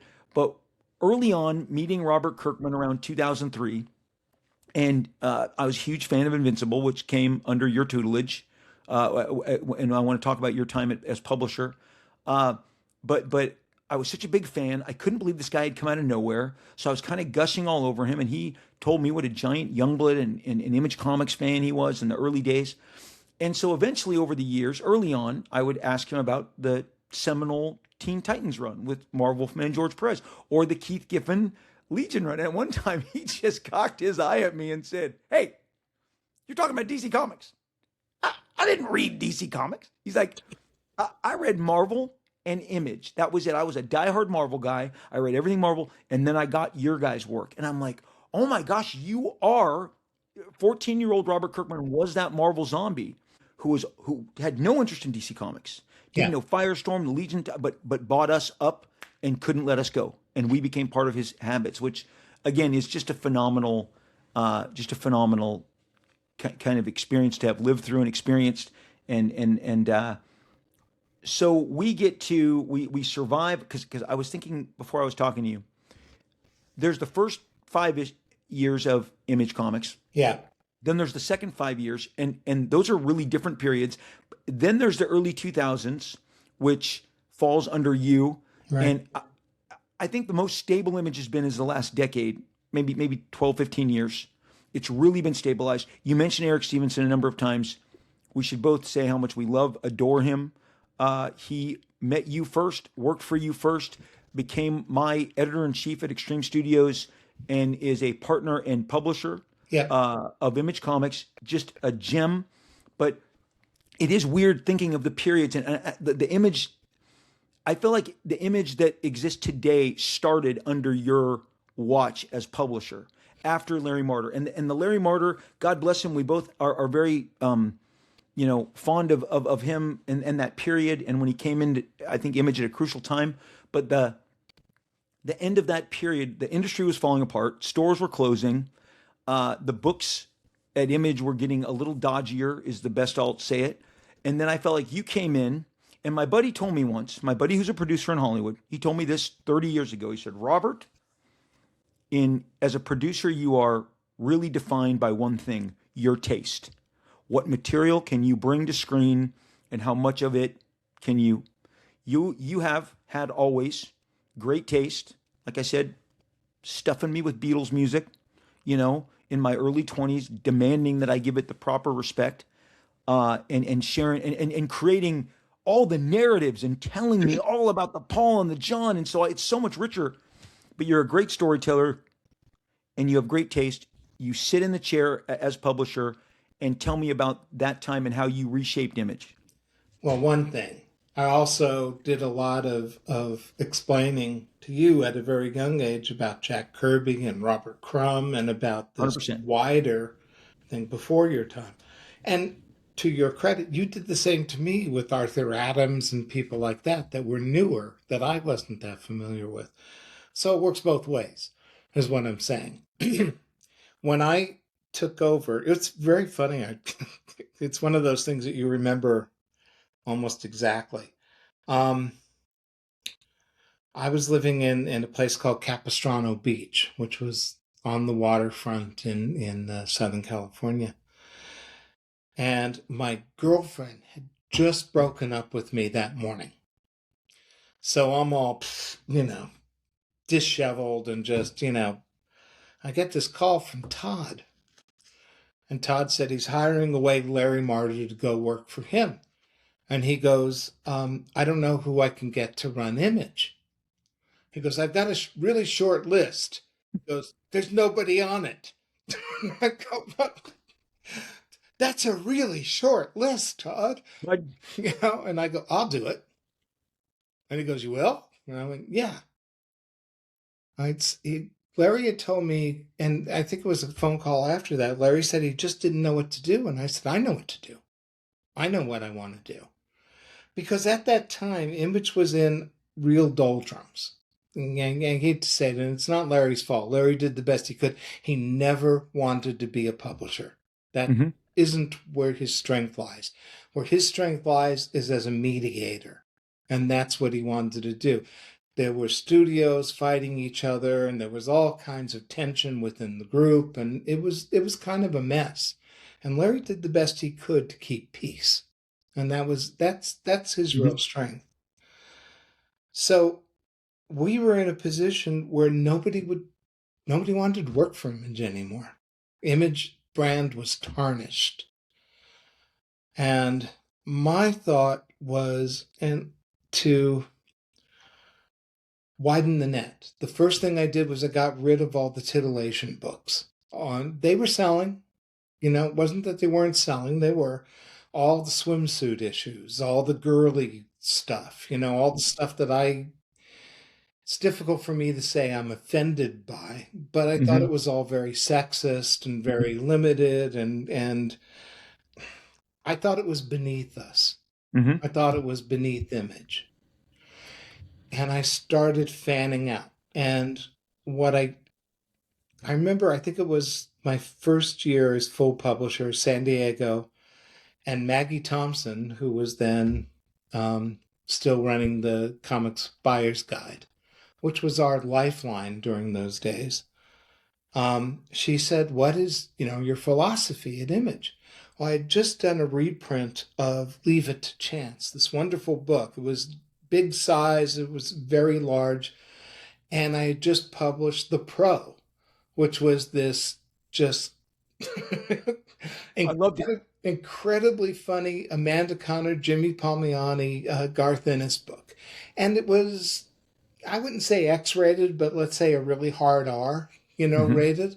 And I held both of them up and I said, this is my philosophy. And everything in between these two books. This is for kids. This is not. If we can just say Leave It to Chances by Paul Smith and James Robinson. Boom. Okay. Just wanted to get that out there. Wonderful book. Just it's awesome. Book. So my philosophy was not to shoot everything at the wall and see what sticks, but to try to find as wide a range of books as humanly possible from as wide a range of creators, both old and new. A lot of that probably comes from my being more an alternative comics guy, which doesn't mean I'm not a superhero guy. I grew up, I was born in 1952. So in 1962, as DC Silver Age and the Marvel Age were both beginning, I was there. I was a kid. I was the right age for all of that. But then later on in 1972, when the Underground started coming out, I was college age, So the Silver Age, the early Marvel Age, the Undergrounds, the alternatives that came about 10 years later, I was influenced by all of them. So that's where my experience lies, that I wanted to pull from everything. I remember sitting with Eric Stevenson once he came to work for me, which I believe was in the second year, and we looked at the line, and we were desperately trying to get people to come to Image. It was really tough. And we looked at the line and realized we had no superhero books. The only superhero book was Dragon and maybe Spawn, if you consider it a superhero book. Other than that, we had no superhero books whatsoever.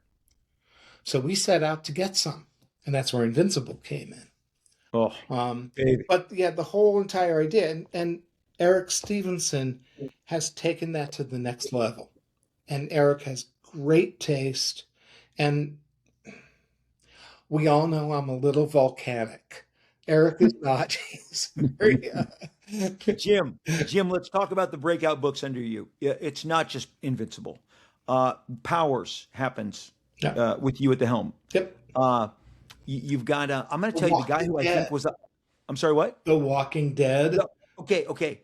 The Walking freaking Dead. So, I mean, on that basis alone, you're like Hall of Fame publisher, just right there. I mean, just and Robert is very open. I've heard him in other interviews, in my interview, where you called him up and said, "Hey, you know that big twist you have coming in issue 20? You might want to put that in issue." What it was Walking Dead from the time it was published had a positive sales slip. I mean, by issue, and he loves to tell this story. Because I told him zombie books don't sell. They didn't sell. That's right. And I don't consider Walking Dead a zombie book. It's a survival book. Yeah. So, and he hit me with, the first thing was, I want to call it the Dawn of the Dead. No, Robert, you can't do that. It's already a movie. Right. What do you think of Planet of the Zombies? Yeah. How about The Walking Dead? Boom! That's it. Call it The Walking Dead. But I had told him, I said, give me a hook. Mm-hmm. Give me something to grab onto. And he called up Stevenson and said, what does he mean? Eric said, just that. If Robert would have told me that the main characters at that time was the father and the son, now as a father how that would affect you. Right. And how close I am to Aaron. That Aaron's always been my boy. Yep. That would have been a no-brainer. Yep. But the thing about Walking Dead and about Robert is, and why I loved Robert so much and would do pretty much anything he wanted to do, was because he was tenacious. He kept coming back. If I said no to something, what do you think about this? What do you think about that? How about this? Yeah. You don't like that one? I got another one for you. I got a million of them. I love it. Love that. So what happened was with Invincible was it was starting to go down. And Eric and I were talking about it. We both liked the book. And incidentally, I made him change the name. He was originally going to call it Bulletproof. Thank you for bringing that up. Thank you. Yes, far superior. Far superior. Bulletproof. And he came back like a day later and goes, what do you think of Invincible? And I, God, the gods have spoken to you. Love it. That is a perfect name. And that's what I loved about Robert. He would do that. He wouldn't just sit in the corner and sulk. He would come back at you with something. Yeah. So, and I remember this real clearly. I had him on speakerphone. I'm sitting behind the desk. Eric Stevenson is sitting in front of it. And we go, we're looking at the numbers and they're not looking good. Do you have anything that could goose this book? Mm-hmm. And he says, well, I got something for issue 25. And I go, Robert, we're not going to make it to issue 25. I go, this is such a great story. I go, what is it? What do you got? So he told us about Omni-Man being actually the bad guy. He was the front man for an invasion force. Before this, he was Superman. I literally, Eric and my jaws dropped. Yeah. And I said, how fast can you do that? Well, it's for issue 20. No, no, Robert, how fast can you do that? How Mhm. fast can you make this happen? Well, maybe issue 8. Do it.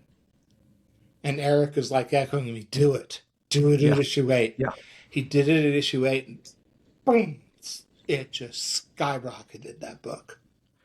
I remember the ad for all those books, and Invincible was the one because you were advertising this new line that you guys were doing, and Invincible is the one that just my I went to. I'd never seen Corey Walker's work. I love that first cover, Oh, yeah. Wonderful. and I went. So I'm buying my comics at Mile High Comics still. Mm-hmm. Driving to Garden Grove. It's up from Chuck had moved the store multiple times. Chuck Rosansky, and this is where I walk in and I see it. There it is. I grab it, and I'm a big fan.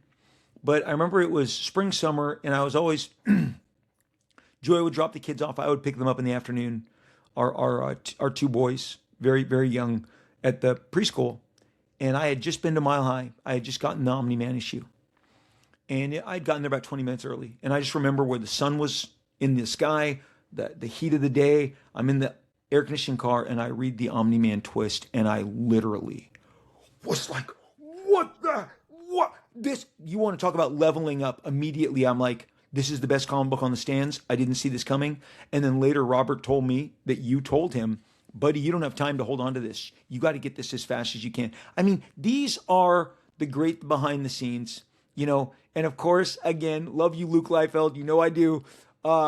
He experiences Invincible via the cartoon and says, Dad, now I know why we had all those Invincible comics lying everywhere around the house now as a kid. And I'm like, I tried to get you to read them, Luke. And he's like, this show is awesome. And I'm like, dude, it's all there on the page. They're just literally filming the comic. It's so incredible. Yeah, So the thing was Powers, everybody called it, everybody thought it was Superboy yeah, light at the yeah, time. The Carl Kiesel, Tom sure, sure. Grummett Superboy, which is very, I like Carl and Yeah, Tom a me too. great deal, and I think they do great work. Yeah, They do stuff that appeals to me. But as I later published their Section Zero comic, yeah. it's a hardcover. But yeah, there were several books at that time. Keith had done one. There was Fire Dominion. Breather, which actually became a cartoon, but it never took off. It was a 90-minute movie. I watched it Yeah, by Phil Phil Hester Phil Hester. and I Andy Kuhn. That's right. Yeah, No, no, no. An incredible visual. Fire yeah, Breather looked amazing. yeah. You know who I thought it was ahead of his time, and I think you're publishing him. I think he was 10 years too early. Jay Faber's uh, line of books that he did with you guys. Do I have the right name He right? Is it did. Jay? Yeah, he did. He did a book, and he was. I think he was part of that. He did Was it Dynamo Five. Family Values? What was it called? Family, noble No, causes. dude. Noble causes was, Yeah, and that was pitched to me because the rumor was that I didn't like superhero books, and I said no, I just don't want an Ersatz Wolverine or Superman or that. yeah, Give me yeah. something new. Give me a Taste. hook. You had great taste. So he pitched it in Chicago, and he said, "This is the concept for the book." And again, one sentence. Hmm. This is something your readers or your watchers really need to know. If you're going to pitch a book, pitch a concept. And your concept is your story is one sentence. You should know your concept well enough that you can tell it in one single sentence. When you go on and on and on, that's the plot. That's what happens in the story. But the story itself, the concept, he said, the Kennedys have superpowers. What if the Kennedys had superpowers? And I was like, boom. Bendis had pitched me It's Homicide, the TV show at the time, Hmm. but they investigate the murders of superheroes. Perfect. Yeah. What a concept. Jeremy Hahn didn't pitch it at me, but I later told him it's one of the best concepts I've ever seen. There's a drug that makes you young and beautiful, but will kill you in 1 year. It was called The Beauty. What a great concept. And Joy and I are addicted to the new show. We watched the first 3 episodes and we're like, we have to wait a week for the fourth. No, it's fantastic. It's a great Is one. it the same thing? exactly the same thing. So he must have sold it. It Good debuted for last him. week. It debuted last week. Yeah, good The for him. Breeding on it. It was a Yeah, wonderful concept, and yeah. that's what I was looking for throughout. I wasn't looking at genres necessarily. I was looking at concepts. So I just want to stop the show and talk to the viewer right now. You have gotten now almost 2 hours of pure science. Listen to this man. Listen to the pitches that reached him. He just showed you how to pitch a comic book and how to the Kennedys have superpower. I mean, look, Jim, you picked up some great stuff, and on your watch, you felt. I felt. I was worried about Image. You know, I always loved Image. I was worried at that period that you talked about with all the titillization books, and some of them had just become kind of raunchy for raunchy's sake. And I Yeah. understand you needed. That Larry said I had to keep the doors open, so I was taking what I thought could make us money. Good on him. Yeah, he bridged the gap. But you came in and had that producer's taste, and like I said, Wolverine. Walking Dead and Invincible alone are those happened on your watch, and then you add Powers and all these other books. I feel like it's the image. That's the image of today. Robert Kirkman. I don't know of his work unless you greenlight him. Because I remember immediately he's like, "Hey, have you heard of Battle Pope?" I said, "I've never heard of Battle Pope." And then he showed it to me. I'm not interested in that. I just want to stick with Invincible. And now you've turned me on to Walking Dead because Jim, at 35 years old, I'd never seen a zombie movie. I'd never seen them. They weren't of interest to me. And he gave me this hard pitch. And I think not only was it about a father and son, early on, grabbing those early issues, I'm like, you're telling a Western. Yeah. I love Westerns. I Yeah. mean, Rick is a cowboy. I mean, man, what a Favorite phenomenal. Western. Yeah, buddy, if I can finish Youngblood on my terms, my last book that I'll probably ever do is my take on a Western. Do you And have I've a been, favorite? Because I have a uh, favorite Western. tell it to me. Tombstone. I have rewatched that about once a year, and Joy does not understand my absolute addiction to that. Um, but I know it's a weirdo kind of western in the grand scheme of things. Uh, but Butch Cassidy and the Sundance Kid, because it's the beginning of the buddy cop Yep. kind of model. But that is my favorite movie of all time. But over the last 30 years, I also they're the perfect double feature for me. Is Jeremiah Johnson, which is Dances with Wolves before Dances with Wolves, and Butch Cassidy and the Sundance Kid. But I love all the Clint Eastwood, all the John Wayne. I mean, look, I think The Searchers is fantastic. Again, the kids, my entire family go, oh no, it's Saturday, because for about a decade, every Saturday I would play westerns for about 7 hours. And they're like, oh no, it's Cowboy Saturday with Dad. Like, avoid him at all costs. Because I'm like, don't you want to watch old black and white westerns? No, they don't. No, No. no, they don't. So Jim, wow. I mean, look, dude. Like I said, from your Marvel hits to your Image hits to the Image hits that you greenlit and brought into existence. I'm telling you, man, your footprint on this business is substantial and But most tremendous people don't impact. know it. Most people don't know it. And that's, Well, you know, you know what? Look, like I said, Wills Portacio. God, I love Wills, and before I jumped on, he sent me his Youngblood cover, which I'm like, is this where I decide not to draw Youngblood ever again because I can't possibly make it look this good? It was a bit of a humiliating email to open, but the Wills's conversation with me has just blown up in a way, and I asked all of you guys the same day, the day that it was I think December 21st. Joy and I were driving up to the mountains to go be in our little Christmas cabin, and I texted you, I texted Mark, I texted Wills, I texted some other people. I'm like, can we do this? Can we have you guys on the show? Because I think people look. I meet these people when I go out. Like you said, I went out twice last year to two appearances, which we should talk about in a minute. That you don't do appearances anymore because people are like, I want to see all the Image guys united again. But I think the last time we were all together was 2017 in Seattle. But these people, when I meet them, and I remember distinctly one point of envy that I have with you, and you already brought it up, is you were 10 years old when the Marvel Universe started rolling out. I was 7 years old when I encountered Marvel Comics, and they became the addiction of my life. And you would tell me when we shared space, oh, I was there when the Marvel Universe was created. And I'm like, because there are guys who will you know, those are the best comic that were ever created. And then you got the Bronze Age guys, who those are the best comics ever created. And then Sure. the 90s people will lean over the table to me and tell me the 90s were the greatest period in comics ever. And they're 44 years old, they're 42, they're 50. But man, what we did in that space moves them like Stan and Jack moved you, like Vernon Perez and Frank Miller moved me. And I know Vernon Perez and Miller, I know for a fact, I spent time with you, they moved you as well. You were always open to new voices as a fan, as a professional. Do But that. The way yep, you look at it is like this. The music you love is pretty hmm, much the music you went to junior high school with. truth.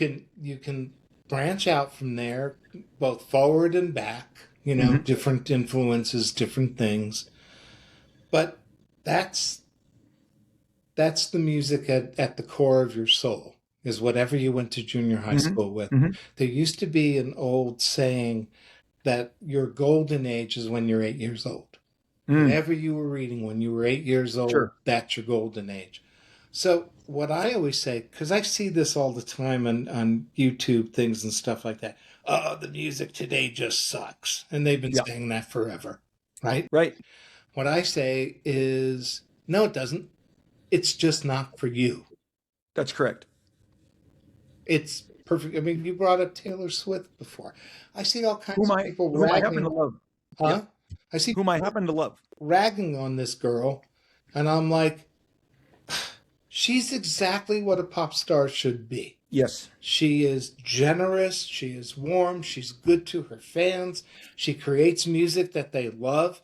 You don't have to like it. It's not for Yep. you, it's for Yep. them. So Yes. shut up. Leave her No, alone. no. You Well, know?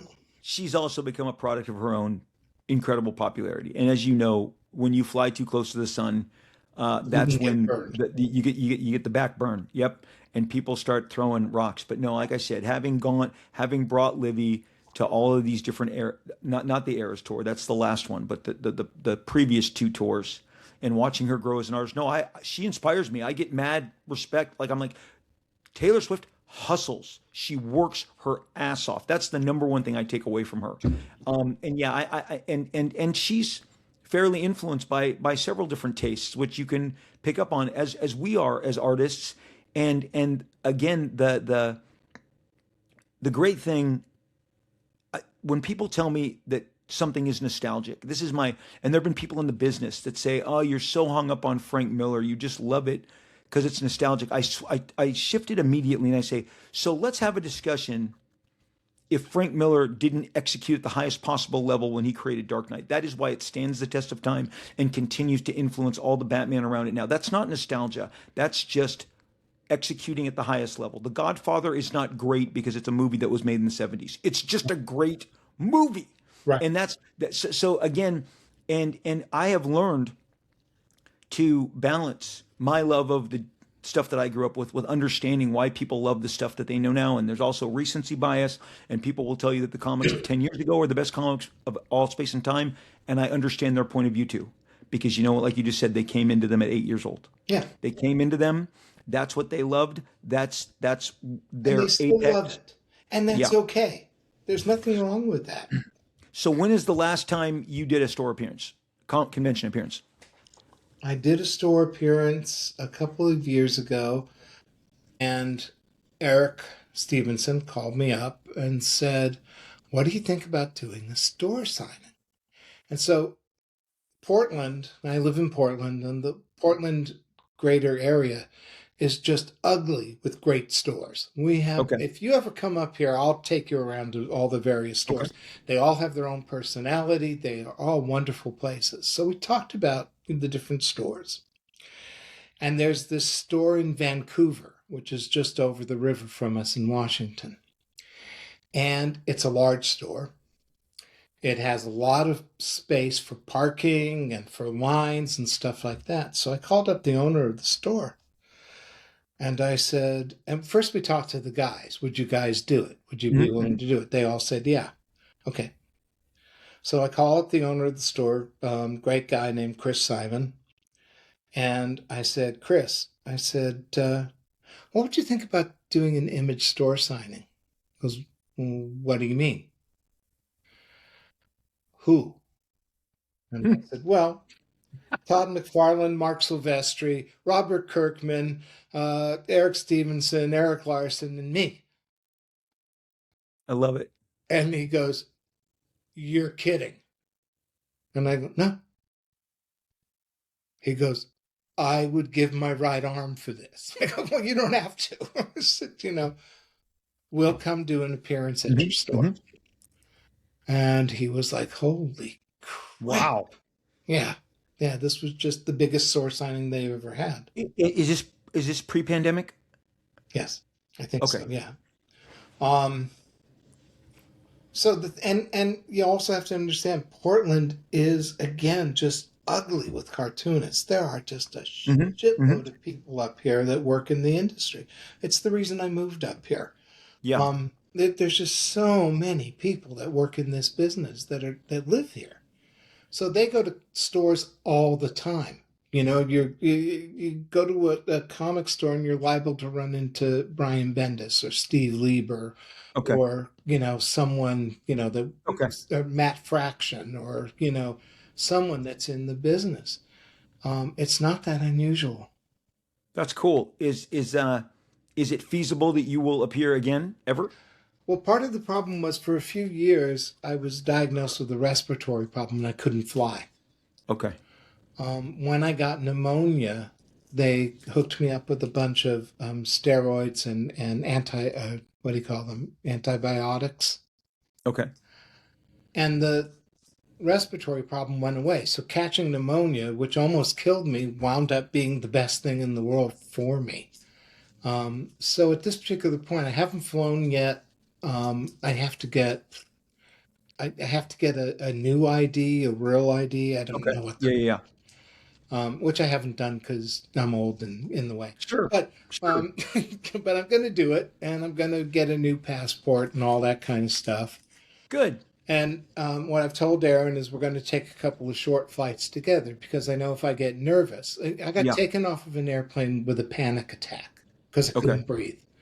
So I couldn't fly. So I've told Aaron, I want him to go with me because I know if I start getting nervous, he can calm me down, But eventually what I want to do, because I want to go to Egypt. Because they have this beautiful giant museum there that they've just opened, the Grand Egyptian Museum. And I want to see it. It's just... You have always been you had those books. You always had that stuff. You always had coffee table. Yep. Yeah, I'm a history buff and a museum buff. So if I go into a town, into a city, I go to the museums. I go to the historical sites. I go to places like that. That's what interests me. I don't think you enjoy should do museums together. I don't think I've ever been to a comic book store in all the places that I've been. I don't go to comic book. I'll go to the museum and see what the museum's got. And I love that kind of stuff. So Joy would eat that up. She would listen to everything you shared with her. She is such a museum person. Like, you have no idea. We had a few hours in Greece last summer in between everything. And she's like, I've located 2 museums. Do you mind? I'm out of here. I'm like, go ahead. And I saw all her photos, but I was drawing. I'm like, I have to draw this page during that time. But yeah, she's a museum. And we had just gone to, what is it? The ruins. We had just gone to the Pantheon. Whatever. That's where we spent 3 hours there. And of course she needed more museums. Yeah. So yeah, you guys you're the same. Well, Jim, I love it. And I hope that maybe, at some point, we can, well, here's the thing, and I'm sure you're aware of this, but 2027 is Image's 35th anniversary. Okay. So hopefully something will be planned for the very first time where all of us can be there. Yeah, that'd be great. That would be great. 7, 8, 9 people, all 9 of us, from Stevenson to you to Jim to Larson, to everyone, will be there at the same time. We've never done that before. It's never happened. It's come close a couple times, but yeah. I think the last time, no, not with Eric Stevenson. You're right, and not with Robert Kirkman. No, you're right. It's never happened. It's never happened. Yeah. Um, hey, Jim, you were super generous. One thing I want to wrap up. Two things I want to wrap this up with. First of all, I want people to know, because this is right as you're leaving, because I'm at my studio that I would be doing Youngblood at, a new studio, the First Extreme, and you asked me to ink this Guardians Yeah. poster. That while we've been talking and while I pulled this up, I just went ahead and bought it, so it should be here in a couple days. But Really? yeah, I'm like, why not? Why not? But I want people to know, um, you did this on giant illustration board. You Okay. basically drew this as big as the poster. And I remember when you dropped it off with me. And I mean, I have never worked on a larger canvas where you kept turning the page. No. And I went through a number of crow quills, but just what an honor. I remember just feeling so honored that I was able to, that this poster kicks ass.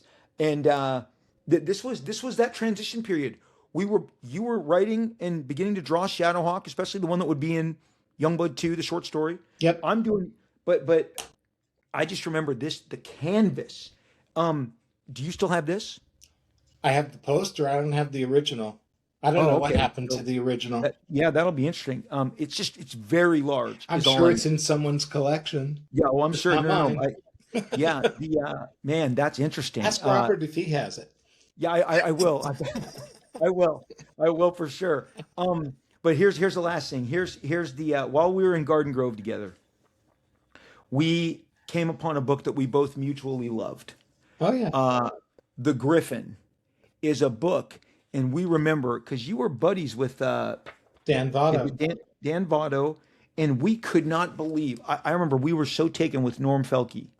Um, and you inked this issue, and I begged you. I begged you. I said, I know you're inking this. Could I ink a face or two in here? Could I just ink a face? Did you? But for those, I did. But I'm not credited, which I didn't want to do it to be credited. But people, the Griffin, which was put out by Slave Labor Graphics, really cool if you can get it. Sci-fi superhero yarn, uh, and you inked over Norm, because I remember Dan Votto was like, Jim, I need some help. I think you could, really break this guy. And okay, I totally forgot that I did a pinup in the back. Yes. Okay, Yes, that I and remember. Yeah. and you inked this. Did I ink it? You did. That is penciled by Rob Liefeld, inked by Jim Valentino, and I also do not know where that is.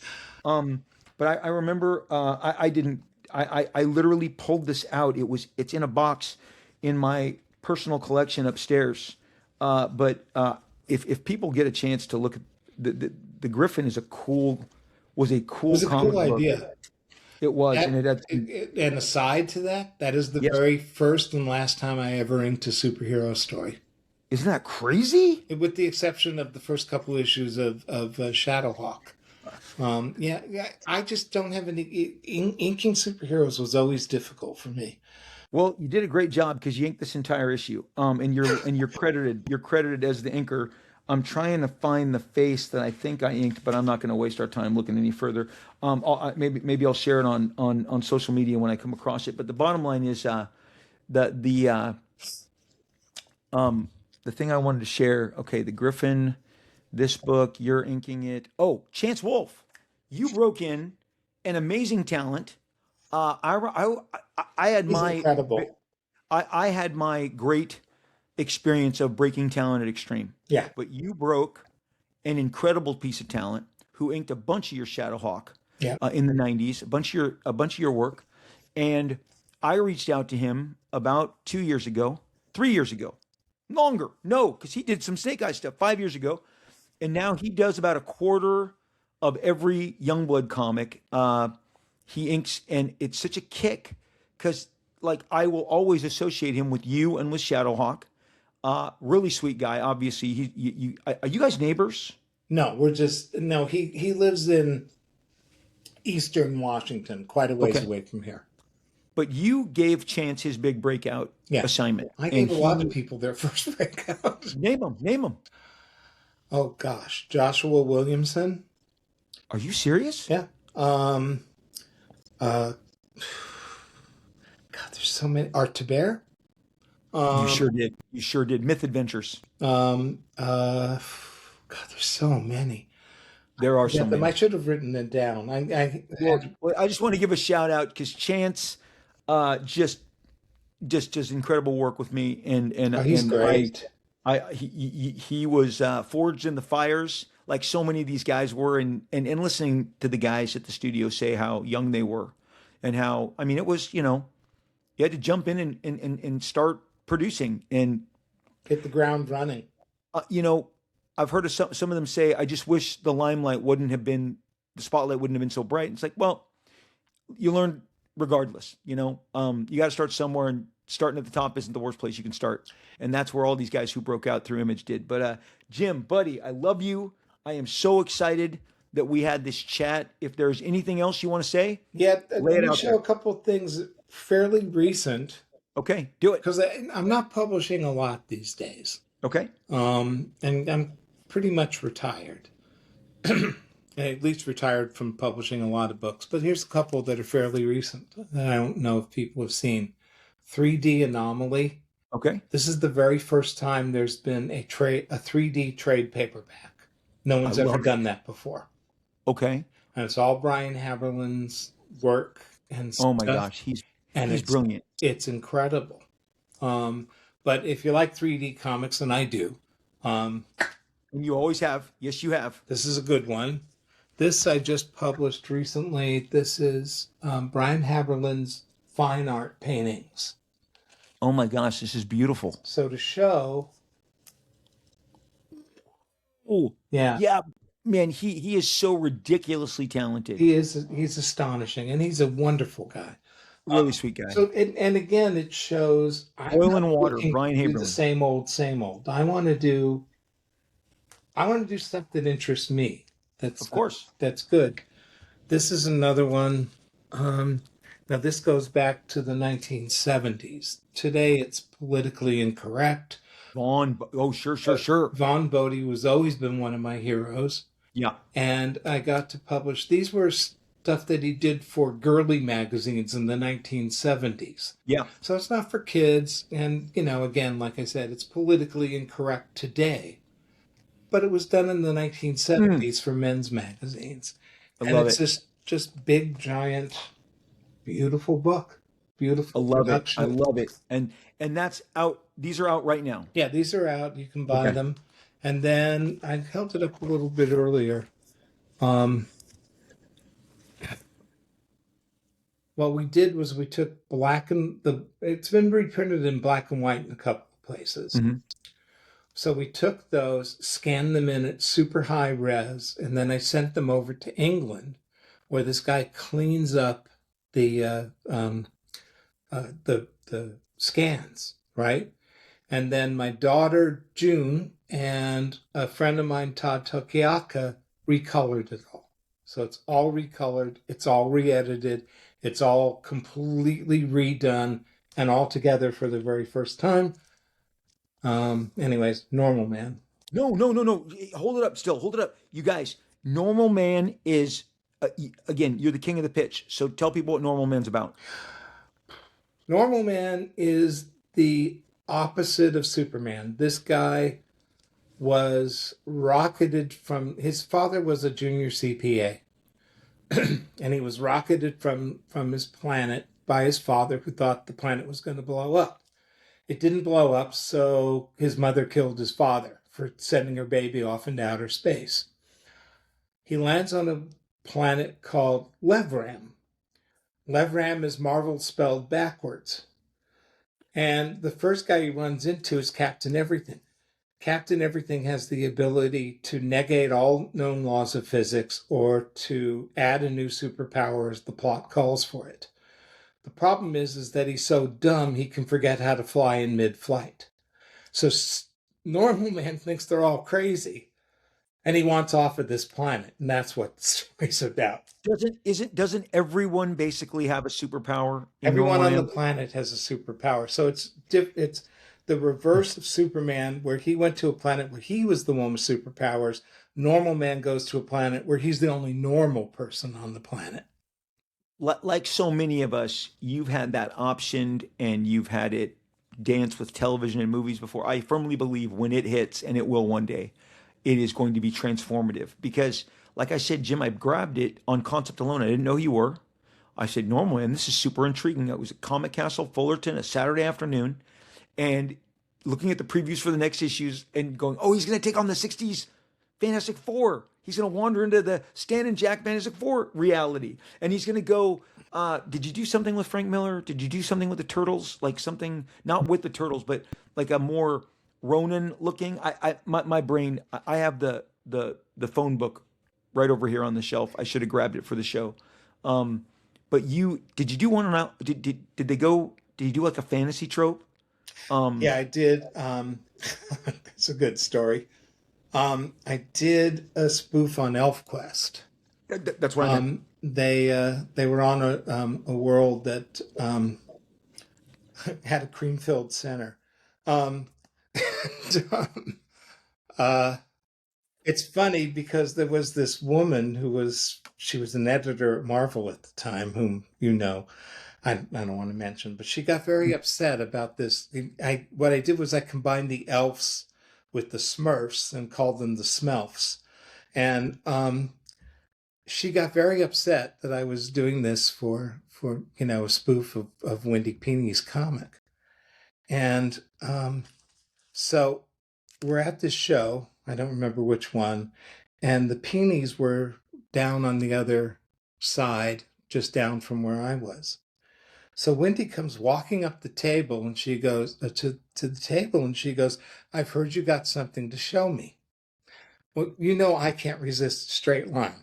Of And I course. looked at her and I go, are you sure? And she goes, yeah. I go, really? Really? And she goes, yeah. And I go, so I stand up and start unbuckling my pants. Oh my gosh, you are hysterical. And she goes, no, no, no, no. Young Valentino was a wild man. You were a wild man in the 80s. This is like what, 1985? I don't know, something like that. Yeah. Yeah. Um, I could not more highly recommend Normal Man. It is a great read. What I wouldn't have given, again, it's just like, when Joy and I get addicted to a show, like our latest one is the season 2 of The Night Manager. It took 10 years to get a sequel with Tom Holland and Hugh Laurie, but we're like, why do we have to wait? Why can't we just binge it all right Holland now? and Hugh Laurie. Say what? Yeah, it's no, I'm sorry, it's Tom Hiddleston. I Oh, said Tom Holland. Tom Hiddleston. Oh my gosh, the first one is based on a John le Carre spy novel, and the second season just started airing on Prime. Watch season 1 first. It is fantastic. It is so incredible. And so, but certain shows binge and drop all 10 at the same time. yeah. And Luke goes, I think I'm going to watch Lost, or I think I'm going to watch Walking Dead. And he sits down and he watches all of it in 2 weeks. And you're like, I had to wait every week. I had like so Normal Man. I can't imagine the experience getting it in one giant volume. So you guys should all check out Normal Man and do what I do. I just bought a Jim Valentino Guardians of the Galaxy poster on eBay. I mean, everything's on eBay. Everything's on Amazon. Grab this stuff up if your store doesn't have it, because my store told me, Rob, we don't carry hardcovers anymore. You got to go to Amazon for that. And I'm like, Really? oh, no, no, no. He's not alone. There's several stores that are just like, we don't want to get stuck with it. We don't think there's a dedicated market for this. No, it's amazing, Jim. And this is one of Southern California's biggest stores. So everybody's got different positions nowadays. There is so much more to talk about, but at 2 hours and 20 minutes, I think we have put a cap on this first chapter. Okay. Jim, yes, yes. All right. No, go ahead. No, no, no. I just wanted to thank you. I just wanted to thank you, man. I Thank know you. this. We you got to get the time together, and you took a leap, and I can't wait to share this with everybody, and so everybody can get inside your brain and hear these great stories. I got a million of them, folks. Well, we'll have a part 2 soon, and I hope to get together. I hope that 30th. I hope the 35th anniversary thing happens. Jim, thank you for your time. I'm going to go ahead and sign us off, and everybody, thanks for listening. I hope you guys enjoyed that conversation, that chat. I had the best time talking to Jim. I hope you enjoyed it. Hey, guys, tell people about the show. direct them to all of these crazy different episodes. It's one of the things that I was discussing with Jim in the weeks prior before this is, again, so many of the shows that are out there that are just giving you misinformation on a daily basis. These people did not live comics. That they have not experienced comics. They are bystanders. We are the participants. We are the ones that make the comics. That's why we are so eager to share our knowledge and our experience with you.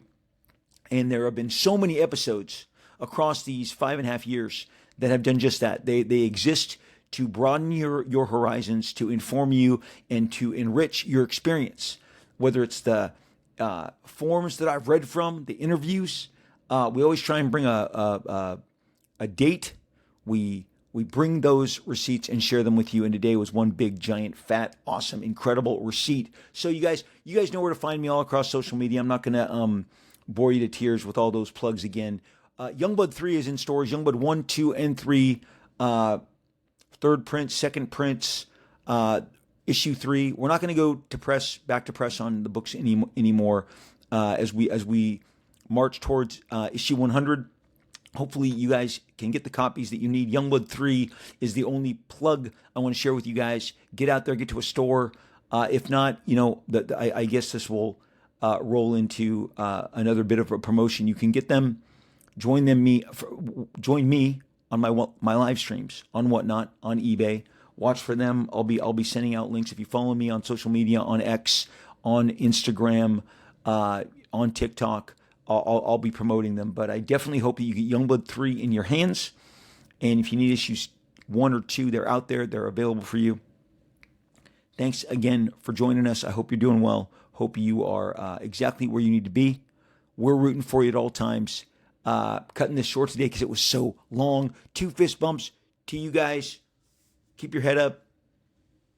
Give love. Be loved. We just are so thankful for you. And next week we got some another batch of shows. Don't want to tip the hand. Got some interesting topics. Got some stuff that we're gonna run through together. Hopefully, see you then, you guys. As always, even though it's blocked right now, that's where I'll be. I'll be right there. Come back, get me. We will most certainly, we will inevitably, as always, talk again real soon.